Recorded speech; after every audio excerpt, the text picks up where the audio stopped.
You may think poker is black and white. You win, yes! You lose. But poker is not black and white. It is a game of nuance. It is rich with color, colorful characters. You just never fold a hand, do you? Keep 3-betting me and playing pots with me, don't you?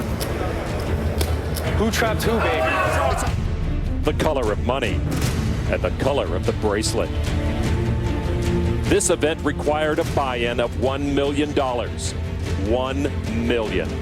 That is a lot of green. The winner will take home $18.3 million worth of green. And while the gold bracelet is the gold standard in poker, the winner of this tournament takes home platinum, a one-of-a-kind trophy meant for a one-of-a-kind tournament. The big one for one drop. In full color, next. Welcome to the 2012 World Series of Poker, the big one for one drop from the Rio All-Suite Hotel and Casino in Las Vegas. Sizzling temperatures outside as summer punishes the desert. And here inside the Amazon room, the action at the poker table was scorching as well. A tournament no one thought was possible. An event with a $1 million buy-in is happening. From a starting field of 48 players, we are down to our final table of 8. Headlining this impressive final table is Phil Helmuth, 12 bracelets and a member of Poker's Hall of Fame, but he has some catch-up work to do. Also here, World Series of Poker bracelet winner Antonio Esfandiari, the current chip leader. Few can read opponents as well as the magician. We will see and hear from this entire group as we are just moments away from getting the cards in the air. 2 days ago, all players started with 3 million chips, and with 40 players now eliminated, here's where we stand. Esfandiari, with the final knockout from last night's action, sent Mike Sexton packing, vaulting Antonio back into the lead with nearly 40 million chips. Great Britain superstar Sam Trickett not far behind. The tournament host Guy Laliberte, the founder of Cirque du Soleil, is in third with almost 22 million. Stanford dropout Brian Rast holds down fourth, while the poker brat himself, Phil Helmuth, sits at his 47th World Series final table. Amateur player David Einhorn is in 6th, Richard Young in 7th, and 1978 world champion Bobby Baldwin rounds out the field with a short stack. We've been in the Amazon room on many historic occasions, but never anything quite like this. The first ever $1 million buy-in event, 48-man field, down to the final 8. So many stories yet to play out, including the answer to the question everyone is asking: who will leave with the $18.3 million first place prize? With me today are WPT champion and poker pro Olivier Busquet and very recent World Series of Poker final tableist Norman Chad. Olivier, you've played with a lot of players at this table. What can we expect? Well, you know, one of the stories I've found most interesting throughout this tournament has been the contrast between the two main groups of entrants we've seen. So on one hand, 28 of the top tournament professionals, and on the other, 20 ultra-successful, wealthy businessmen who have come to play this big buy-in event, in one hand to contribute to the charitable aspect, and on the other hand to try to challenge this top group of pros. Now, having said that, the two dominant chip positions are both, like you said, Sam Trickett and Antonio Esfandiari, two of the very, very best in the world. And I expect them to try to dominate play early and put pressure on the short and medium stacks as they try to put themselves in the best position to try to win that historic $18 million first place prize. Besides who's going to win that first place prize, the question on everyone's mind is, Norman, how come you sat this event out? Hey, this is all I have on me right now, and I got this money from parking the final table's cars. Now, I don't know how our colleague Antonio Esfandiari pulled $1 million out of a hat to play this thing, but we have some serious money here. When most of these guys sneeze, $1 million falls out of their pocket. Just in case it hasn't sunk into you people, let me say it one more time. You had to pay $1 million to sit at this poker table. That just seems like a big number to me. Enjoy. Big numbers abound. Ninth place was worth $1.1 million, 1.2 for 8th place. Norman, over $18 million for first place. What's this world coming to? That's stunning. They tell you to follow the yellow brick road, and at the end of that road, $18 million in green. It's a stunning number. All right, time now for the introduction of our final table with the world-renowned taiko drummers from Cirque du Soleil Sitcho Mystère at his side. Here is World Series of Poker Tournament Director Jack Evans. Welcome to the big one for one drop, the World Series of Poker's first ever $1 million event. Now time for the player introductions. Currently 8th with 7,150,000 chips, Bobby Baldwin.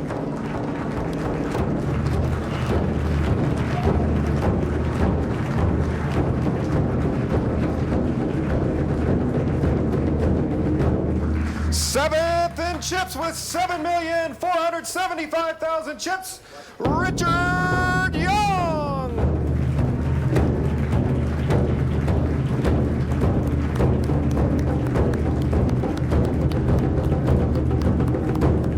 In sixth with 8,375,000 chips, David Einhorn.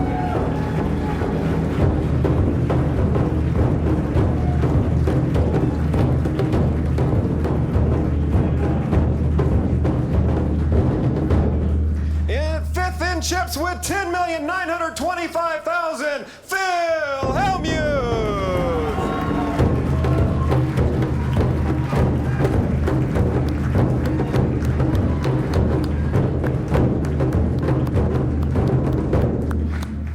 Currently fourth in chips with 11,350,000, Buyin Rast.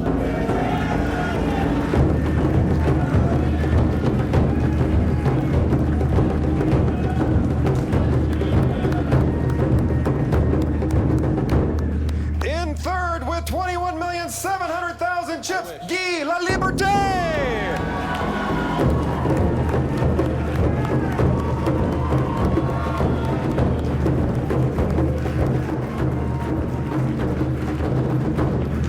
Second in chips with 37 million, Sam Trickett.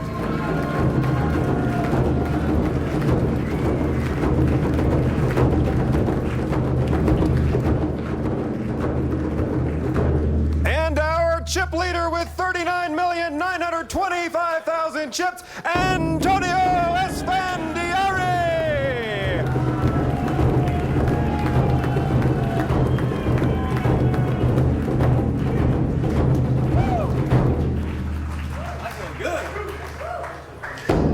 Steel yourself for an amazing night of competition, an incredible night of poker.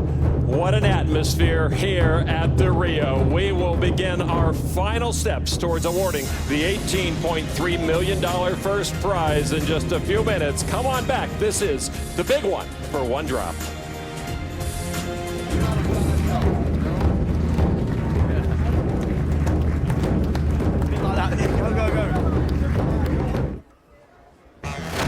The 2012 World Series of Poker, the big one for one drop, brought to you by Slotomania. Enjoy free, fun slot-style games on Facebook and your mobile device. The richest prize in poker history will be awarded tonight when the champion of the big one for one drop is awarded $18.3 million. Currently, the chip leader is our colleague Antonio Esfandiari. Right now, he is standing by, sweating bullets, no doubt, with Kara Scott. Antonio, you're coming in here as the chip leader for this huge final table. Surely this is the moment you've been dreaming about since you first heard about this tournament. That is absolutely correct. When I first heard about this tournament, I actually didn't think they were going to get it off the ground. I mean, $1 million buy-in. I remember the first time I saw a $20 chip, and I was like, oh my God, what's going on? And to think that 48 people put up $1 million to play in a poker tournament is insane. So to be at the final table is really a dream come true. And $1 million, it's a lot of money, but $18.3 million. If you win that, are you thinking that far ahead? Or are you going to like retire to an island somewhere? First of all, I have to correct you. There's no if, there's when.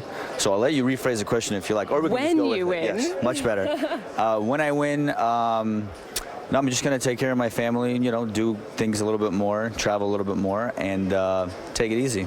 Well, good luck out there today. Thanks so much, and back to you, Lon. Thank you. All right, as we take a quick look at the overview of this final table for the big one for one drop, Olivier, Phil Helmuth at another final table. Amazing. Yeah, and coming off his 12th bracelet, I mean, Phil Helmuth is playing probably as good as he's been playing for a long time. And he has 12, looking for number 13. World Series records surround this man. And Laliberte our host at the final table. Right, exactly. You know, Guy probably wants to win this tournament as bad as anybody does, and considering the huge first-place prize is almost irrelevant financially, it really says something remarkable. Antonio is in the catbird seat right now. Yeah, Antonio's in the zone, really playing great throughout the entire tournament. All right, well, we are just about set to get the cards in the air. Let's go back down to tournament director Jack Effel to get us underway. All right, now it's time for the ceremonial shuffle up and deal. Here is, to do it, the honors today. He is CEO and the co-founder of Cirque du Soleil, Guy Laliberte.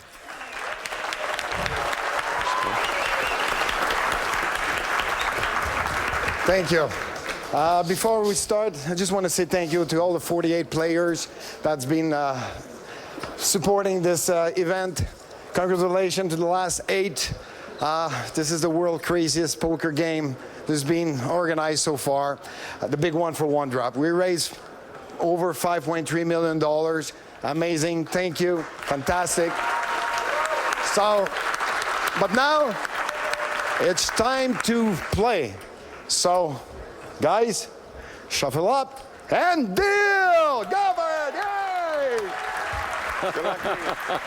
Well, that is one excited man, and it's like Tiger Woods hosting his own golf tournament as he did this last week, Norman, and winning it all. He's right there with a position to do it. Well, Guy's got the money, and today he's got a chance to get all the chips as well. Antonio, we talked about the money, but there's not that big a money jump between 9th and 5th. Do you think that will affect the play? I think it definitely should. From a strategic point of view, you know, like you said, the difference between 9th and 5th is less than the original buy-in. And then the money jumps start to really skyrocket with 18 million in first. So I think, especially Antonio and Sam, with all of their extra chips, are going to really try to put pressure on the short and medium stacks, and then, you know, really try to put themselves in position, because, you know, 28 of the 42 million in play in the prize pool is left for first and second. Norman, who is the most surprising person, do you think, to be here at this table? Well, you know, this started with 28 poker pros and 20 businessmen, and that's the fascinating element of this table on. It was half pros, half businessmen. So you thought the businessmen are going to have a tough time against the pros, but at this final table, we have 4 pros and we have 4 businessmen. One of them, of course, is Bobby Baldwin, who is a former world champion, but it's been a divide between those 2 different worlds. We have one big blind, it's 300,000. And we are underway. The blind's at 150, 150,000, let me clarify that, and 300,000 with a 50,000 chip ante from each player. 900. That is Phil Helmuth, who wants to raise it up to 900,000. This is kind of a large raise. There's no small blind in this hand, because the player who would have been the small blind was knocked out at the end of yesterday's play. Mike Sexton. Yep, and raising it 3 times the big blind without even having a small blind is a relatively large raise. And maybe Phil is trying to establish something with his raise size. I'm not sure exactly what it is. Maybe it has something to do with the strength of his hand. Antonio on the button does fold. Bobby Baldwin now. We put a sticker on there. Baldwin will lay it down, and Phil Helmuth will take the first pot of this final table. The button stays the same, 50,000 and everybody, small and big. Yeah, that's small. It was quite a day, too, for Phil Helmuth. It was grind to get here, wasn't it? Yeah, his chips were going up and down. He was getting into a number of big pots with guys like Brian and Philip Gruesome, who ended up busting out at the end of yesterday. But he was definitely mixing it up. You see, we are split 4-4 with non-full-time players / businessmen / amateurs. David Einhorn in the red jacket, Richard Jong right next to him. Bobby Baldwin, also not a full-time player any longer, and of course Guy Laliberte, an amateur player as well. But he, and like everyone else here, has a passion for this game that is just amazing. Yeah, and Guy stands out a little bit among the 4 amateurs left, because he really has, you know, a lot more chips than the other guys do. He's got almost 22 million chips to start this final table, whereas the 3 other amateurs are basically the short stacks. Raised to 850,000. Not quite 3 times the big blind. Brian Rast now, who... that might be a little bit too big of a raise, according to the commentators. Coming from Mr. 600,000. Phil wanting to correct Guy's raise amount, it looks like. Brian Rast and I like the big raise. Phil have some history from last year's Poker Players Championship, and Rast moves all in. Wow. Rast sitting with over 11 million. This is not the one time, Tim. This is a really big raise all in.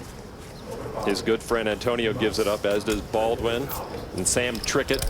I mean, I expect Brian to have a really strong hand here. At least a pair of tens or a hand like ace-king. And Guy wants a count. This is 10 million. Right Guy, I guess, didn't read the press releases before the final table. You should know how much Brian has. Sometimes people ask other players how much they have just to kind of get them talking and get them reacting, even if they know the number. I'm not sure which one Guy is doing, but... And it's not up to Brian to tell Guy. Right, he's not forced to, but a lot of players will do it anyway, even count their chips out in front of the other players, and sometimes you can pick something up from that type of movement. So Rast's work is done here. He has moved all his chips in the middle. And Guy folds. Ace-queen. Rast will take that pot. I actually think that's a really, really good fold from Guy. It's a tough fold. Ace-queen is obviously a very strong hand, but Brian has a lot of chips, and when he puts them all in the middle like that, I expect him to at least be flipping with ace-queen, if not be dominating it. Can we say hello to the creators of the Rast? So Brian Rast picks up $1.5 million chips with that raise all in. 48 players entered this tournament. They wondered how big a field they would have. They had to turn people away for $1 million each. Seidel and Mizrachi eliminated on day one, and all the big names were here, and they fell one by one by one. And right now, Antonio Esfandiari is the table chip leader. And Lana, again, it's just fascinating to watch the element of the best and brightest business minds trying to outmaneuver the best and brightest poker minds on their own turf. And 4 of those business minds made it to this final table against 4 of the poker pros. Yeah, and you know, a lot of these business guys have a decent amount of experience playing poker, whether it's in high-stakes cash games or even playing tournaments. Obviously, Bobby Baldwin is already in the Poker Hall of Fame, so he's no stranger to playing poker. He's almost a ringer. Right, exactly. It's just not something they're doing full-time right now. Action on Sam Trickett right there in the middle of your screen. He turned 26 years old yesterday, and he's trying to unwrap the biggest present the poker world has ever offered. What a tremendous player Trickett is. Raised to 700,000. Raised to 700,000. Richard Yong, Malaysian businessman, makes the call. He started the hand with just over 7 million. Trickett second place right now. See a flop of 7, Jack, 10, rainbow, which means no matching suits on the board. This is a blind versus blind situation, so the raiser here is Sam is out of position. Bet 400,000. A check from the small blind Trickett, and Richard Young will test him here with a 400,000 chip bet and gets a call. Everyone, as you see, Trickett is trying to figure out this high-stakes player. Richard Young at 4 of diamonds comes on the turn. They both check. Another 10 of diamonds. We'll see the players hold cards when the hand is over. We don't want to have any effect of influencing the play, even though we are on a 15-minute delay. We'll just see the hold cards when the hand is complete. 1 million is the bet. A check, and then 1 million from Young. I've always noticed Yong just tosses his chips out like he doesn't have a care in the world, and that's one of the advantages of the businessmen. They have a lot of money, and they can play more carefree than the pros. You know, and it might seem like these pros and amateurs don't have that much experience playing with one another, but you know, I think Richard Young plays a lot of high-stakes cash games in Macau, and Sam Trickett is one of these pros that have been playing some of those games. So we really don't know how much experience, you know, personally between these two that they've had. Actually, these two have played together in Macau, and they played together in the $1 million cash game in the Aussie Millions earlier this year. Yeah, so I'm sure Sam is relatively familiar and going to try to use that experience to his advantage. Trickett has the chips to take a flyer here if he wants with 36 million before the hand started, but you give anything away and you're putting yourself at a disadvantage at this table. Yeah, Sam looks like he has what we call in poker a bluff catcher. a hand that really only beats bluffs by Richard Young. If Richard, obviously, looks like if Richard has a jack, or at least a strong jack or a 10, that Sam probably can't beat that hand. Maybe Sam has a hand like 7-8, and is just hoping, if he's calling, that Richard has taken his weakness as a sign that he can try to steal this pot.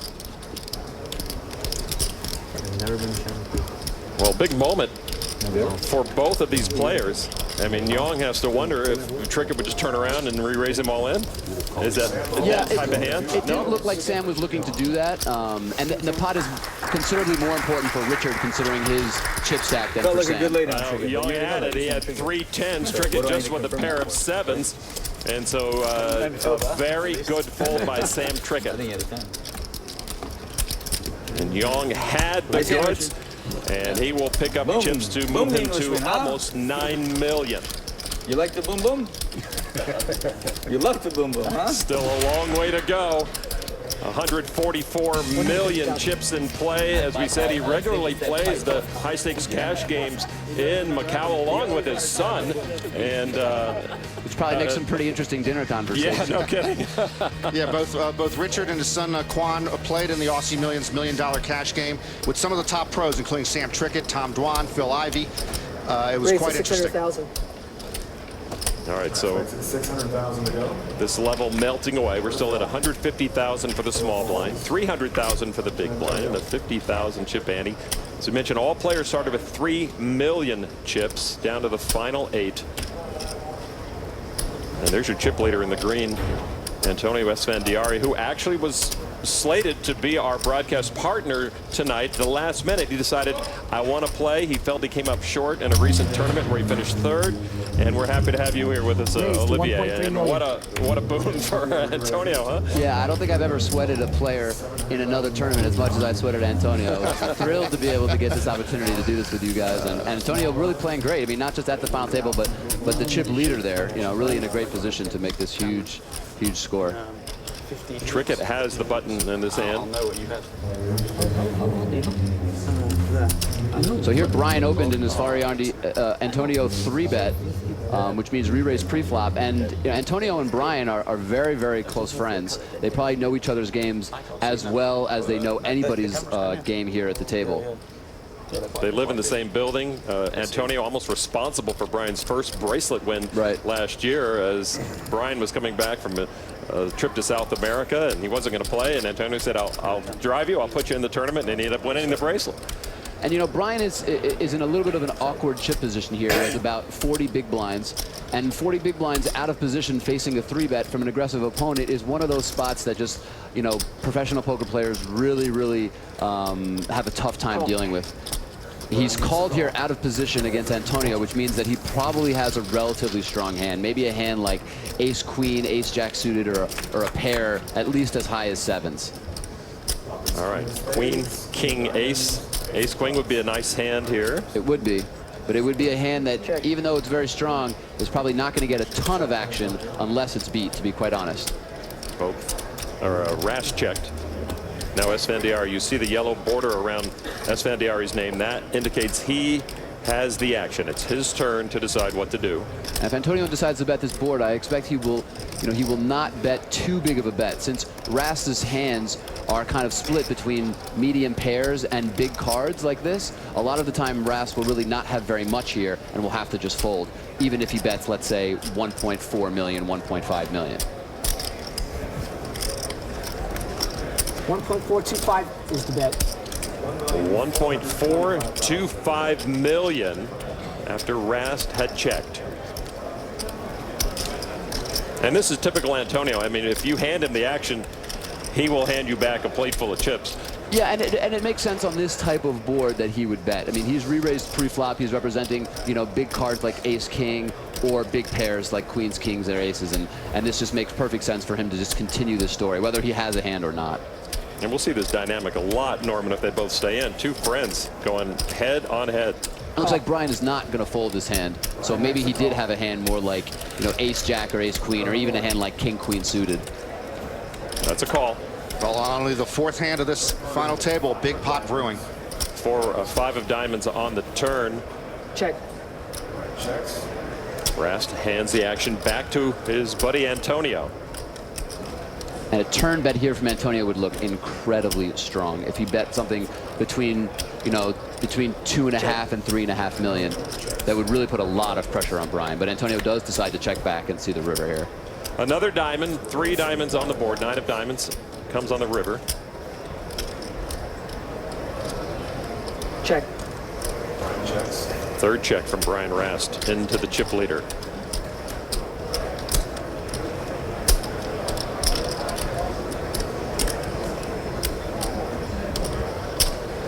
My guess is Brian probably doesn't have a monster hand here, but he probably has a relatively strong 1-pair hand.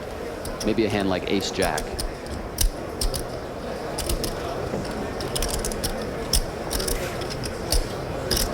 Based on Rast actions, could Antonio have any under pair, pocket pair, do you think here? Would that be something that he would play this way with? Or? If Antonio did and was betting, he would clearly be a bluff. 2.65 is the bet. This is a big bet, and if Brian does have a hand like Ace-Jack, it's tough for him to call here because he doesn't really beat very much. Obviously, he loses to Ace-King and Ace-Queen, or to a set. Straight and flush possibilities out there, as you mentioned. Yep, and it just puts him in a difficult spot because, it's a big bet. It's obviously a big pot. But his hand has essentially become, again, another type of bluff catcher. It looks like. I mean, he could make a check raise all in here, or he could do something funky depending on what he feels Antonio has or how strong his hand is. But the overall impression is that he has, a medium strength hand that, given all the action, has really shrunk up in comparison to what Antonio could have. And in these moments, friendship goes out the window. He knows Antonio. Well, they both know how powerful the other is. And they would love to take chips off their neighbor and friend. Brian cutting out chips. Looks like he's cutting out a call, right? He's trying to see how many chips he would have left if he does make this call. Well, he has 12.9 million, 2.6 more million for this call. Why do I feel like that 9 helped him somehow? I think he had 12-9 to start the hand. Yeah. Brian saying he thinks that 9 helped Antonio, maybe putting him on a backdoor flush. You see the clock next to Rast's name. That's how long he's been thinking about this. And this is a huge decision for Rast. I mean, and with the chip stack that he started this hand with. I think Antonio could relatively comfortably bet almost any 2-pair here. If he somehow had a funky King 5 or King 9, it would be close, but I think he could try to get some value from that hand. Brian Rast counting out his own chip stack.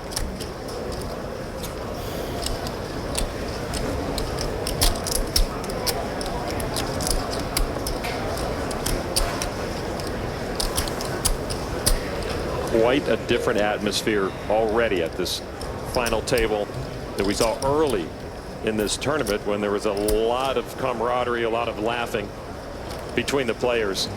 But now we're into the money. And in these high anxiety, high tension moments, you're probably going to see a number of relatively, not necessarily slow played hands, but hands in which the players are really taking their time to think through every decision, try to go over the hand as it played out, tell the story, and really try to figure out the best possible move to make each and every time. Now it really looks like Brian wants to fold. But he knows Antonio's capable of anything. Yeah, but at the same time, my sense is that Antonio probably will not play too out of line against Brian. I think he respects Brian a lot, and and they are very close friends. That really shouldn't play too much of a role in the table. But it's a little bit difficult not to when you're playing for so much money, and you and your very close friends know each other so well. Now Brian back with his hands on his chips. Boy, he is really struggling over this. It's a real struggle.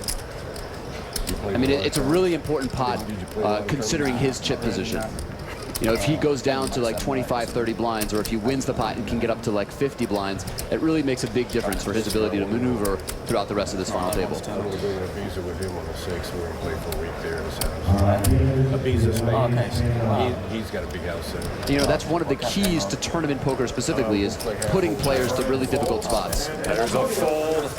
Rast, and you know, Rast said, I think that river card helped you. And a set of 9s for Antonio on the river. Yeah, it looks like Brian actually read that hand very well. I'm a little bit surprised that he called 1.3 million with ace-6 of hearts, but you know, it ended up costing him on the river there. Just an indication of what's to come in this $1 million buy-in. A champion tonight will earn over $18 million. Come on back. This is the big one for One Drop.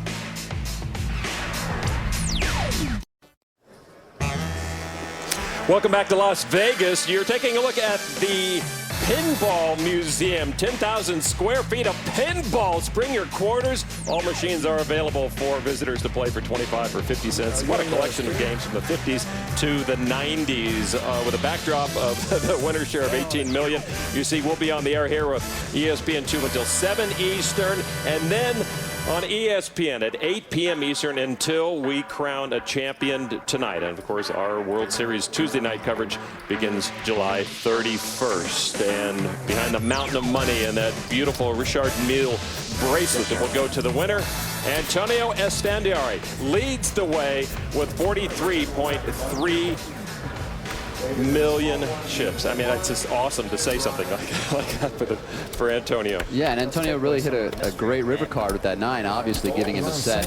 Unfortunately, didn't get paid off. Brian Rast made a little bit of a loose call pre-flop, but post-flop, I think, played his hand really, really well. And that's one of the ways that you can play a little bit looser pre-flop if you can make such good decisions after the flop. And Brian made a good fold there as Antonio rivered a set against him. Raised to 700,000. It's a weak ace, Norman. What do you do with a weak ace? You take it to the Pinball Museum and put a quarter in. That's all it was worth.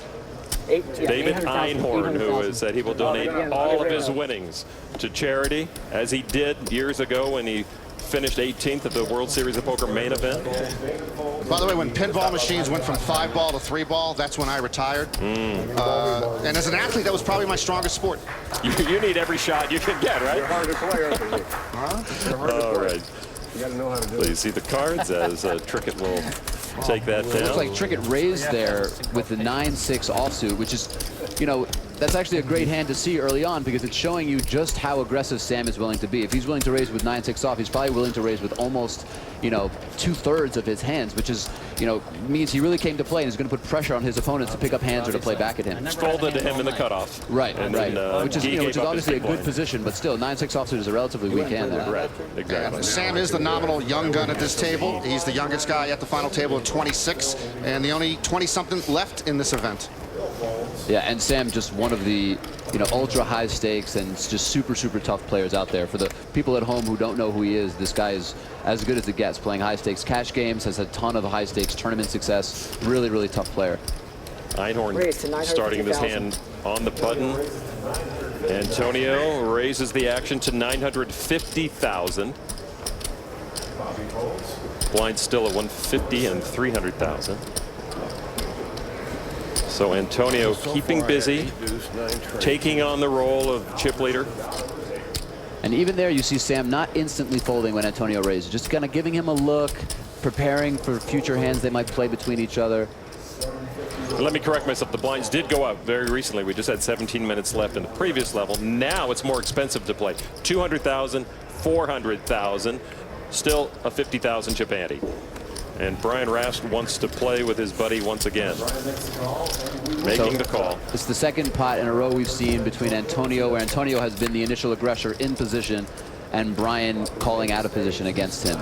Antonio raising Brian's big blind, the flop of 8, deuce, 7, 2 diamonds, a check from Rast. Both these friends are bracelet winners. Antonio won one in 2004. Rast won 2 bracelets last year. And since Brian lost that pot previously and the blinds went up, Brian all of a sudden now has started this hand with only about 25 big blinds. 970, no. 1.25. Well, it's over $1 million, and Rast folds, and Antonio will take more chips. He really seems to be on a mission. I mean, Antonio has changed his lifestyle somewhat, getting away from the partying and drinking, and really seems, to take his life a little more seriously now. And he seems more comfortable at the poker table than I've ever seen him. Previously, he was a little more loosey-goosey with the life off the table, but he just seems in his element right now when he's in this situation. Yeah, absolutely. He looks in the zone. He's been playing great all tournament. He won a huge pot yesterday where he got aces to Jason Mercier's kings, which really catapulted him into the lead. Here are the chips in play: 25,000 green, pink Hawaii flower 100,000, almond worth $250,000. This chip will come into play a little later. Red, oversized, worth $500,000 each. Right now, the man with the most chips, Antonio Esfandiari, with almost $45 million of the $144 million in play. So how many games do you get at the Pinball Museum with that almond chip? I don't know if they got a change machine big enough for that. You couldn't carry the quarters, Norman. And Antonio opens the action once again, a raise to 900,000. 900,000 total. Antonio under the gun, which means he is the first player to act after the cards are dealt, and usually a sign of strength normally from that position if you're going to raise it up. Yeah, Antonio's been pretty aggressive at this final table as we expect, but he has also shown some decent hands. And David Einhorn moves all in here. 7.5 million. Yeah, $7.5 million. So about 19 big blinds, which is really the type of stack where people are starting to move all in. A quick call from Antonio. Wow, and the cards are on there. Calls. And it's ace-ace to king-king. What a cooler situation here. Exactly the situation that Antonio was in, though he had the aces to knock out Jason Mercier yesterday that vaulted Antonio into a dominating position. First time I've seen him. And this is one of those situations that just, very obviously plays itself. There's nothing either of these guys can necessarily do wrong. He's always going to get all in here. Antonio is still the chip leader if he loses this as well. Yeah, Antonio's dad. In a way, Antonio's unlucky to get this situation, but in another way, he's a little bit lucky that he's gotten it against a player who doesn't have that many chips and can't do that much damage to his stack. Antonio doubled up Mike Sexton, who had aces late last night's action. Nothing there for Antonio. Well, Antonio has been the Terminator in this tournament. He knocked out 7 of the 29 players knocked out yesterday, but it's got to come from way behind now to end David Einhorn's one drop. How about running straight cards for Antonio to chop it? He would take that, huh? 6 and 7 there. 10 of clubs, and Antonio's looking for a king. And you see we list the outs in the upper left-hand portion of your screen. Tim, I'll take you to Tahiti 2 outs. if you deliver a king. You and me, Tahiti, romantic, getaway. No bribing the dealer, even in a charity event. Is he not allowed to smile? Tim, I know you want to smile. Come on, kid, one time. Is Einhorn going to double up or be knocked out? New York. There's the tray of clubs, and David Einhorn will double up with those aces. So a ding to the chip leader's chip stack. And Einhorn now with over 16 million. Yeah, David going from one of the short stacks to in the middle of the pack now. 6. He is one of the great guys, whenever he comes into town. And he could be danger if he starts to play poker full time, huh? Yeah, I mean, obviously, as a very successful hedge fund manager, there's a little bit of a skill set overlap there. He's not doing the exact same thing as professional poker players are, but there's a decent amount of similarity there. And David Einhorn clearly knows how to manage risk and be aggressive. David Einhorn doubled up. He's back in the game, but Antonio still the man to beat. Back to Vegas in a moment. Welcome back to the big 1-for-1 drop at the Rio in Las Vegas, the richest ever buy-in for a poker tournament, $1 million. Our leader right now is still Antonio Esfandiari with over 37 million chips, but he just gave a big sigh of relief to 4th place David Einhorn. Einhorn's aces beating Antonio's kings. Sam Trickett's still in 2nd place. Bobby Baldwin remains the short stack right now. We still have our complete final table intact. No knockouts just yet. The big pile of money, the beautiful bracelet sitting so tantalizingly close to our final 8 players. And a couple of things to say about David Einhorn. First of all, we've talked about the charitable aspect of this tournament. David has pledged to commit everything that he makes or he earns from this tournament also to charity, which really makes him an easy player to root for. And he's also got some coaching from one of the top young players we have in this game, Mike McDonald. So David obviously doing his homework, trying to put himself in the best position here, and it's been working out so far. Bobby Baldwin, the 1978 world champ, under the gun. He opens for a raise to 1.1 million. And I think Baldwin's going to get a lot of respect here with this size raise and the style of play he's exhibited, so far throughout the tournament. I think he's played very tight, but very solid, always showing up with good hands. And he gets the rest of the table to fold. And so Baldwin will pick up some chips. He needs them very badly as the short stack at this table. Bobby Baldwin from an earlier era of World Series lore. 4 bracelets in a 3-year period in the late 1970s. The main event champ. And when he won the main event, he was the youngest at the time at 28. Phil Helmuth, who's also here, became the youngest main event champ in 1989 when he was 24. And it's interesting to see that he did not have such a premium hand. Ace-9 offsuit obviously is a decent hand, but not, not what you might expect from someone who's been playing pretty tight throughout this tournament. We'll see if he kind of opens up his game a little bit and gets more involved. Baldwin now the big blind. Trick it folded. Action on Richard Young. Needs 400,000 to call the big blind. Raise to 800,000. And he will make a minimum raise, a min raise, to 800,000. Fold it around to Brian Rast. Antonio, can you show your cards to the camera again? Below it, off the mark. Brian Rast thinking deeply about calling the amateur, at least calling. Yeah, I think Brian is probably thinking about moving in as he does. You're right. He has about 22 big blinds. Yes. So fold it back around to the original raiser. He's the Rastinator. Richard Young, 54 years old, and he will hand over his chips to Brian Rast. And they were about even stacked, so that would have actually been for Richard Young's tournament life if he called. Ace-Jack for Rast, a weak ace for Young, and so the curse of the weak ace. Well, Young made the correct decision. Yep. Yeah, I don't love that open with 20 big blinds with ace-4 offsuit. I think it's a little bit weak, and Brian capitalizing it, moving in with ace-jack there. As we mentioned, $18.3 million would put the winner on top of all tournament earning charts. Here's a comparison to what other athletes get. FedEx Cup, $10 million. If you win the FedEx Cup main event, a winner of $8.7 million. NASCAR, $5.5 million. Plus, they're playing Wimbledon right now, almost $2 million to the winner, men and women. And then on down, Super Bowl share of 88,000 and 88,000. I think is that per player? That's per player. Yeah, it's per player. NFL players have it tough. They get hit hard, and they win the whole thing. They get 88 grand. Poker players are their own union. On second thought. So yes, life-changing money, top to bottom. And you can see the power of that play where Rast and Young started with about the same number of chips in that hand, and all of a sudden now Rast has 10-5 and Young has just over 7.5. A big difference just with one hand that didn't even go to showdown. Just Position poker, too. Yep. Yeah. There's a lot of money in the blinds and the antes, and when you add a raise in there to it, it 800,000. becomes very profitable to make moves. A lot of early position raising so far. Einhorn, the second to act, with a raise to 800,000. We've seen a number of under-the-gun raises. So action now over to Antonio Esfandiari. And I think the size of this raise, which is the minimum raise, I think is probably a function of the coaching he's received from Mike McDonald. This is something you more typically see from the younger generation, the internet generation, of kind of raising the smallest amount possible to win the blinds and the antes.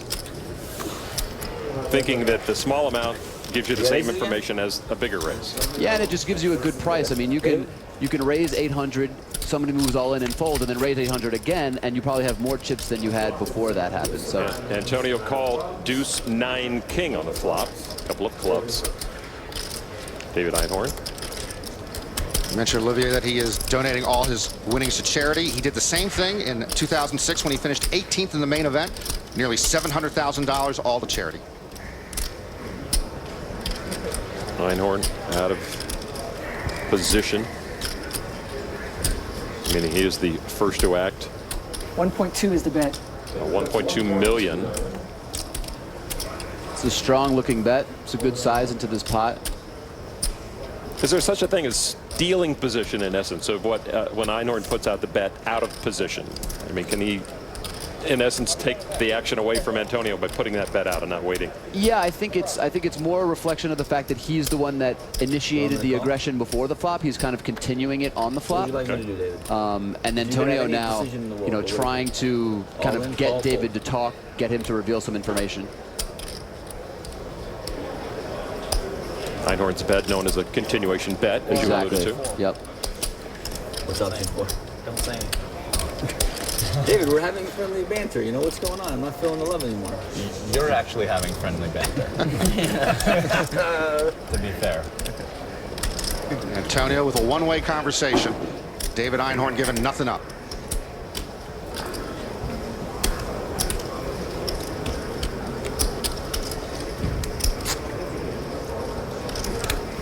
We are, as we mentioned, on a short delay by stipulation of the Nevada Gaming Commission. They want to affect the action. Call.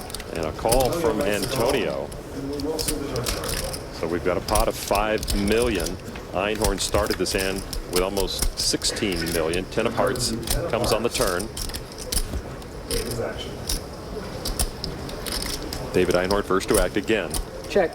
David checks. And he hands the action and the power to Antonio.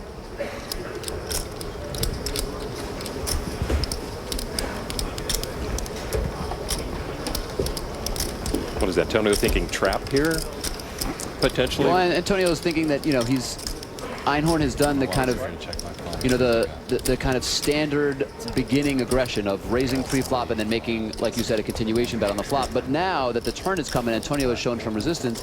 Einhorn has slowed down here. And Antonio is trying to interpret what that means, maybe trying to control the size of the pot with his hand. If Antonio doesn't have a very strong hand, he's likely to check back in and see if Einhorn checks again on the river. You know, continuing this story of initial aggression and then weakness after that. You saw Antonio check back, tray of spades on the river. You know, I think if the 10 is likely to hit one of these guys, it's more likely to hit Antonio. And Einhorn does check again on the river. Check. I think Cards, please. Antonio can safely check a 9 here, or 2 8s. Pocket 8s for Antonio, and that will give him the hand. And Einhorn, if he had completed his aggression, he might have gotten Antonio off that hand, do you think? Yeah, I think Antonio's ability to call there with 2 8s is a function of 2 things. One, the fact that he has position and can act after Einhorn acts every street. And then also the fact that he thinks David Einhorn is probably not going to show too much aggression after the flop if he misses. And he was right. Einhorn had 5 high and didn't try to steal the pot at any other point after Antonio called. The other member of our broadcast team covering this historic poker tournament is Kara Scott. She's down on the floor right now. Kara? David Einhorn actually consulted with a number of professionals with different areas of poker expertise in the run-up to this event. And as you say, one of these coaches was top tournament player Mike Timex McDonald, and he confirms to me they did talk about bet sizing, so you're spot on there. Coincidentally, Timex also coached Pius Hines before his World Series of Poker main event win last year. Mike says he'd love to see Einhorn take this bracelet, and he loves the excitement of living vicariously through people going deep in the world's most prestigious events. He's also working with poker pro Brandon Adams, who sat here helping him on the rail the entire time in the brinks. They're talking about strategy. He's giving him a little bit of support. And yeah, you know, coaching goes a long way. Thank you, Kara. Like Brandon Adams needs more help, Norman? Brandon's a smart guy. Timex, I think, though, is the old rule of those who can play, those who can't coach. No, Timex, a great player, Mike McDonald. Mike McDonald. Yeah, and also one of these guys that not just plays great, but is able to articulate his thought process really, really well, which, you know, probably translates into him being, you know, a phenomenal teacher is what I would guess. Laliberte raised to 950, and before we get too far away from that last hand, let's not overlook Einhorn's opening raise with 5-4 off from early 5-4 suited, 5-4 suited, yeah. The bigger thing was him continuing on the flop. Right, I think air. I think the continuation bet is a good play. It's just when you're playing against a guy as talented and good at reading people in hands as Antonio, when you're playing out of position against somebody like that, it's just very tough. And you see Antonio made a really tough call with just 2 8s on a king 9 2 club board. So Antonio, you know, deserving the chips that he's earned so far. After Guy's opening raise, Antonio re-raised to 2.3 million. Antonio's not going to let anybody off the hook easily today. Yeah, it looks like Guy has entered 2 pots, raising both. The first time Brian Rast moved all in, and now Antonio has 3-bet. And my guess is that they probably have decent hands. A call from Laliberte. This pot instantly just getting huge. 5.6 million, and we haven't even seen a flop yet. 5, 6, 7. That's a very dangerous board for Antonio. 5, 6, 7 makes a lot of hands that Guy could theoretically call with very strong. He could have sets, 2 pairs, straights. It's a very dangerous board for Antonio here. Guy first to act. He checks it over to the chip leader. You see how Antonio sits in his chair. Half of his life at any given time he's getting a massage, so he just always naturally sits backwards in the chair, expecting someone to be rubbing his shoulders within a few moments. It's very dangerous to drive with him, by the way, when he sits like that. Antonio. 2.125. Pedal to the metal. Over 2 million. All in from Guy. Wow. Huge bet here from Guy. A check, raise, all in from Guy Laliberte. And if Antonio has a hand like 2 queens or 2 kings, I mean, this is an absolutely horrible spot to be in. It's a very, very difficult call. You could theoretically be almost dead. And if you're not, it's probably because Guy has a hand like ace-8 of hearts or something that, you know, is essentially flipping against your hand, or even a slight favorite depending on how many draw outs he has. And you think that's probably the best case scenario for Antonio right now if he has a hand like ace-8 of hearts? I mean, in theory, Guy could have something like 2 8s, which Antonio is in a clearly better position against that type of hand. But even that hand, Guy would have, let's say Antonio has 2 kings, Guy would still have 10 outs. 10 outs twice, which is, you know, about 40%. That's probably the best case scenario, is to have a 40% chance. So, you know, if that's the situation, it's very difficult for Antonio, especially someone like Antonio who has a lot of chips, really wants to be able to exploit his chip domination position, and really feels like he has an advantage over most of the players at the table. So he doesn't want to give a lot of chips away in a situation that he will find relatively marginal. I wouldn't be surprised if Antonio folds a pretty big hand here. And Guy has enough chips that he can hurt Antonio if Antonio calls and loses this pot. Does that go through his mind? I mean, of course you want to dominate a final table, but you have to at some point, despite your positive thinking the downsides are much worse than the upsides. Yeah, I think it's just early. It's a very tough spot. It's a lot of Antonio's chips. I think Guy has clearly shown throughout this tournament that he really wants to play as well as possible and has not really given chips away in too many spots. So I think Antonio will put Guy on a relatively strong range. I don't think he thinks Guy will do this with a weak hand really ever. Is this like pocket 6s, 5s, or 7s for Guy? Those are definitely one of the potential hands. Even a hand like 8-9, which is just the nut straight, and he's just going all in, trying to make it look like he has a draw and trying to get Antonio to call with a big pair. Now Antonio with another big decision, and that's what happens when you put chips in the middle. 3 million, right? This is 3. Yeah, so 2 stacks would be... Antonio's getting a count, an exact count of Guy's chip stack. If I had to guess, I would think Guy has a hand like 6-7, and Antonio has a hand like 2 kings or 2 queens, and that he'll fold eventually after struggling. 19 million. 19 million 25. 19 million and a quarter. Nope. 9. Yeah, 9. 3 is 12. 15. 16, 50, 17, 50. 4 stacks is 3 million of the green.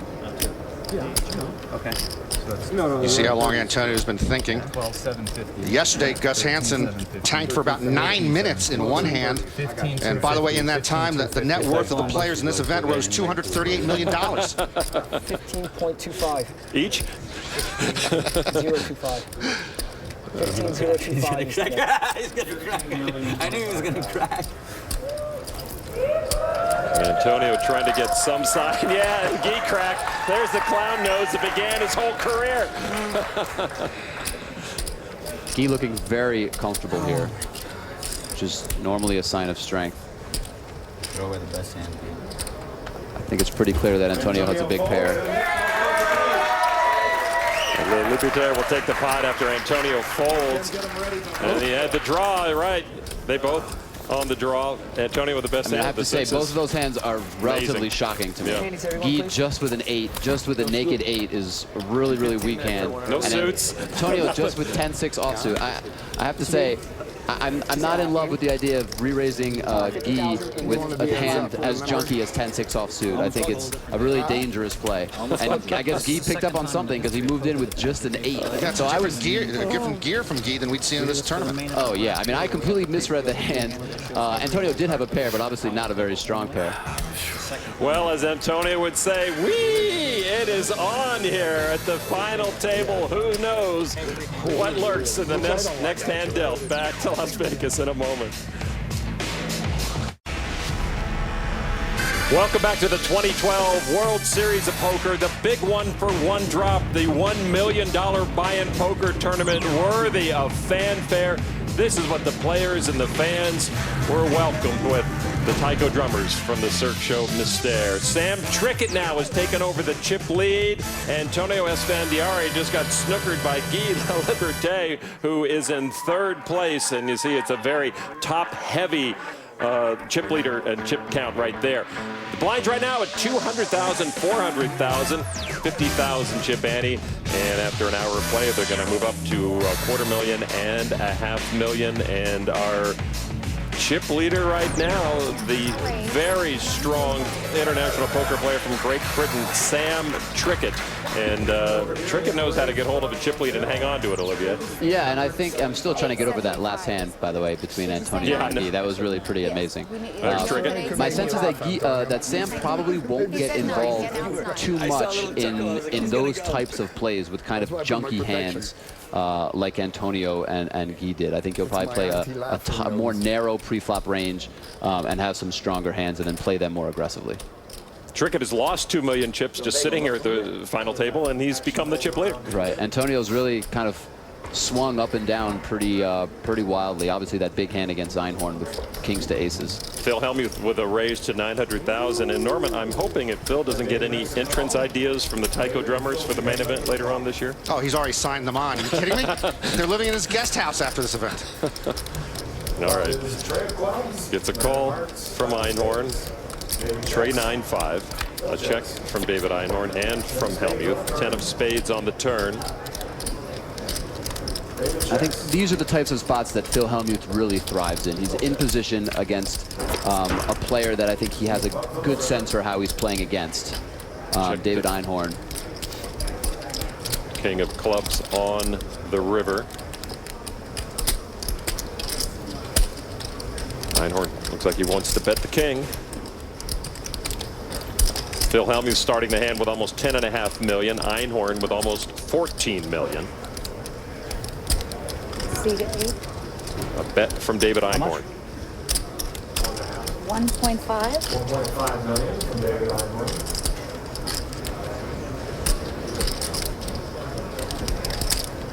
$7 million. A raise from Helmuth, $7 million. We've seen him do this before. Wow. Where he just totally overbets or overraises. I think Phil very rarely would be bluffing in a situation like this. He did this, I'm trying to think who the player was he did it to in day 2. It was an amateur player with a huge oversized raise. Did he get called? I believe he did, yes. And Phil won? 7. Put out the 7. Yeah, this is in 7. Put out the 7. Yeah, he's got to put 5.5. Put out the 7. Well, first you got to put 6 million. It's kind of hard to put Phil Helmuth on a hand that is not the nut straight Jack Queen. Right, I'm just trying to get, yeah. So here you go. He wants to have a look. When Einhorn bets the river, I think he probably has at least a king, maybe a hand like King Jack or King Queen. And Helmuth's putting a lot of chips in here. It looks nice when it's just sitting out. Einhorn could even have 2 pair here, but probably more likely a pair of kings. He liked the king, it seemed like, on the river. Yeah. Definitely. And there's an old adage, In a lot of books, don't go broke with one pair. Right. He announced 7 million. That's all. So Helmuth had only 10.4, as I mentioned, to start that. Right. hand. This is a huge percentage of Phil's stack, and I think one of the ways Phil has been able to be so successful over the years, I think, is getting amateurs to call big bets in situations where Phil is very rarely bluffing, and this just strikes me as one of those situations. 500,000, not $50. The rest of the table is cleared away for these two gladiators to do battle. Tournament strategy, Olivier. Phil would be leaving himself very little behind after this bet. Right, exactly. And is that unusual, or is that a Phil's? Right, I think, when he wants to make a big raise, when he has this number of chips, he's essentially deciding between whether he wants to go all in or raise for a big percentage of his chips. My sense is that Phil interprets an all in as looking incredibly strong and probably doesn't want to lose the amateur, so he bets a little bit less to try to give himself a better chance at getting called. Sometimes players make plays like this to try to make it look like they're leaving themselves some chips so that if they're bluffing and get called, they'll have some chips left over to still be able to play. That doesn't strike me as what's happening right here. And Phil has to know Einhorn doesn't have Queen Jack. At this point, it seems unlikely. I think Phil would react quite strongly if Einhorn ended up going all in here and had Queen Jack.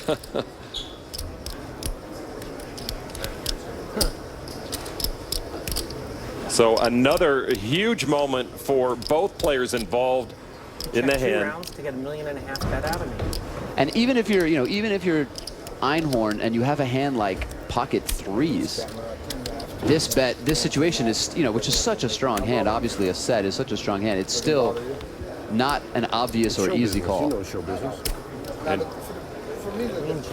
as you mentioned, Norman, David now is starting to see the oddity of that action by Phil. Trying to figure out what to do. He folds. Einhorn folds, and there was Queen Jack for Phil Helmuth. Spot on, Olivier. That's why we're here. That's what promotes one drop. Yeah, and it's it's an unfortunate river card for David Einhorn, but a disciplined and good fold. As we see, Phil Helmuth obviously rivered the nut straight. And he will collect chips. Helmuth up to 13.5 million. As he jumps by Einhorn on the leaderboard. Einhorn down to 11.4 million. And Phil Helmuth quietly going about, well, not quietly going about his work, but he does always seem to find a way to move up the leaderboard in search of his 13th bracelet, and we will follow his progress throughout the night. We'll be on ESPN2 until 7 p.m. Eastern. Take a short break and then come back on ESPN. You will not miss any play. They are holding all play during our breaks and our commercials. We'll be on ESPN at 8 o'clock Eastern tonight until we crown a champion. Our World Series coverage begins July 31st, and main event coverage begins on August 14th. Fold it around to Bobby Baldwin. He folds Sam Trickett, We have a raise. who just barely has the chip lead over Antonio. And now Trickett into the hand with a raise to 800,000. That's a minimum raise.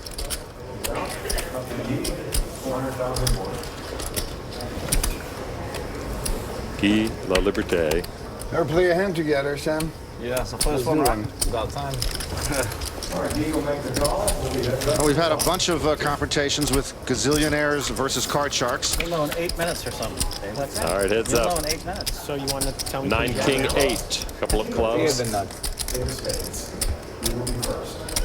I'm pretty sure you could. Phil talking about you'll know in a few minutes because we are on a 15-minute delay. Players have scouts at home watching what's going on, telling them during the breaks what is happening with the hole cards.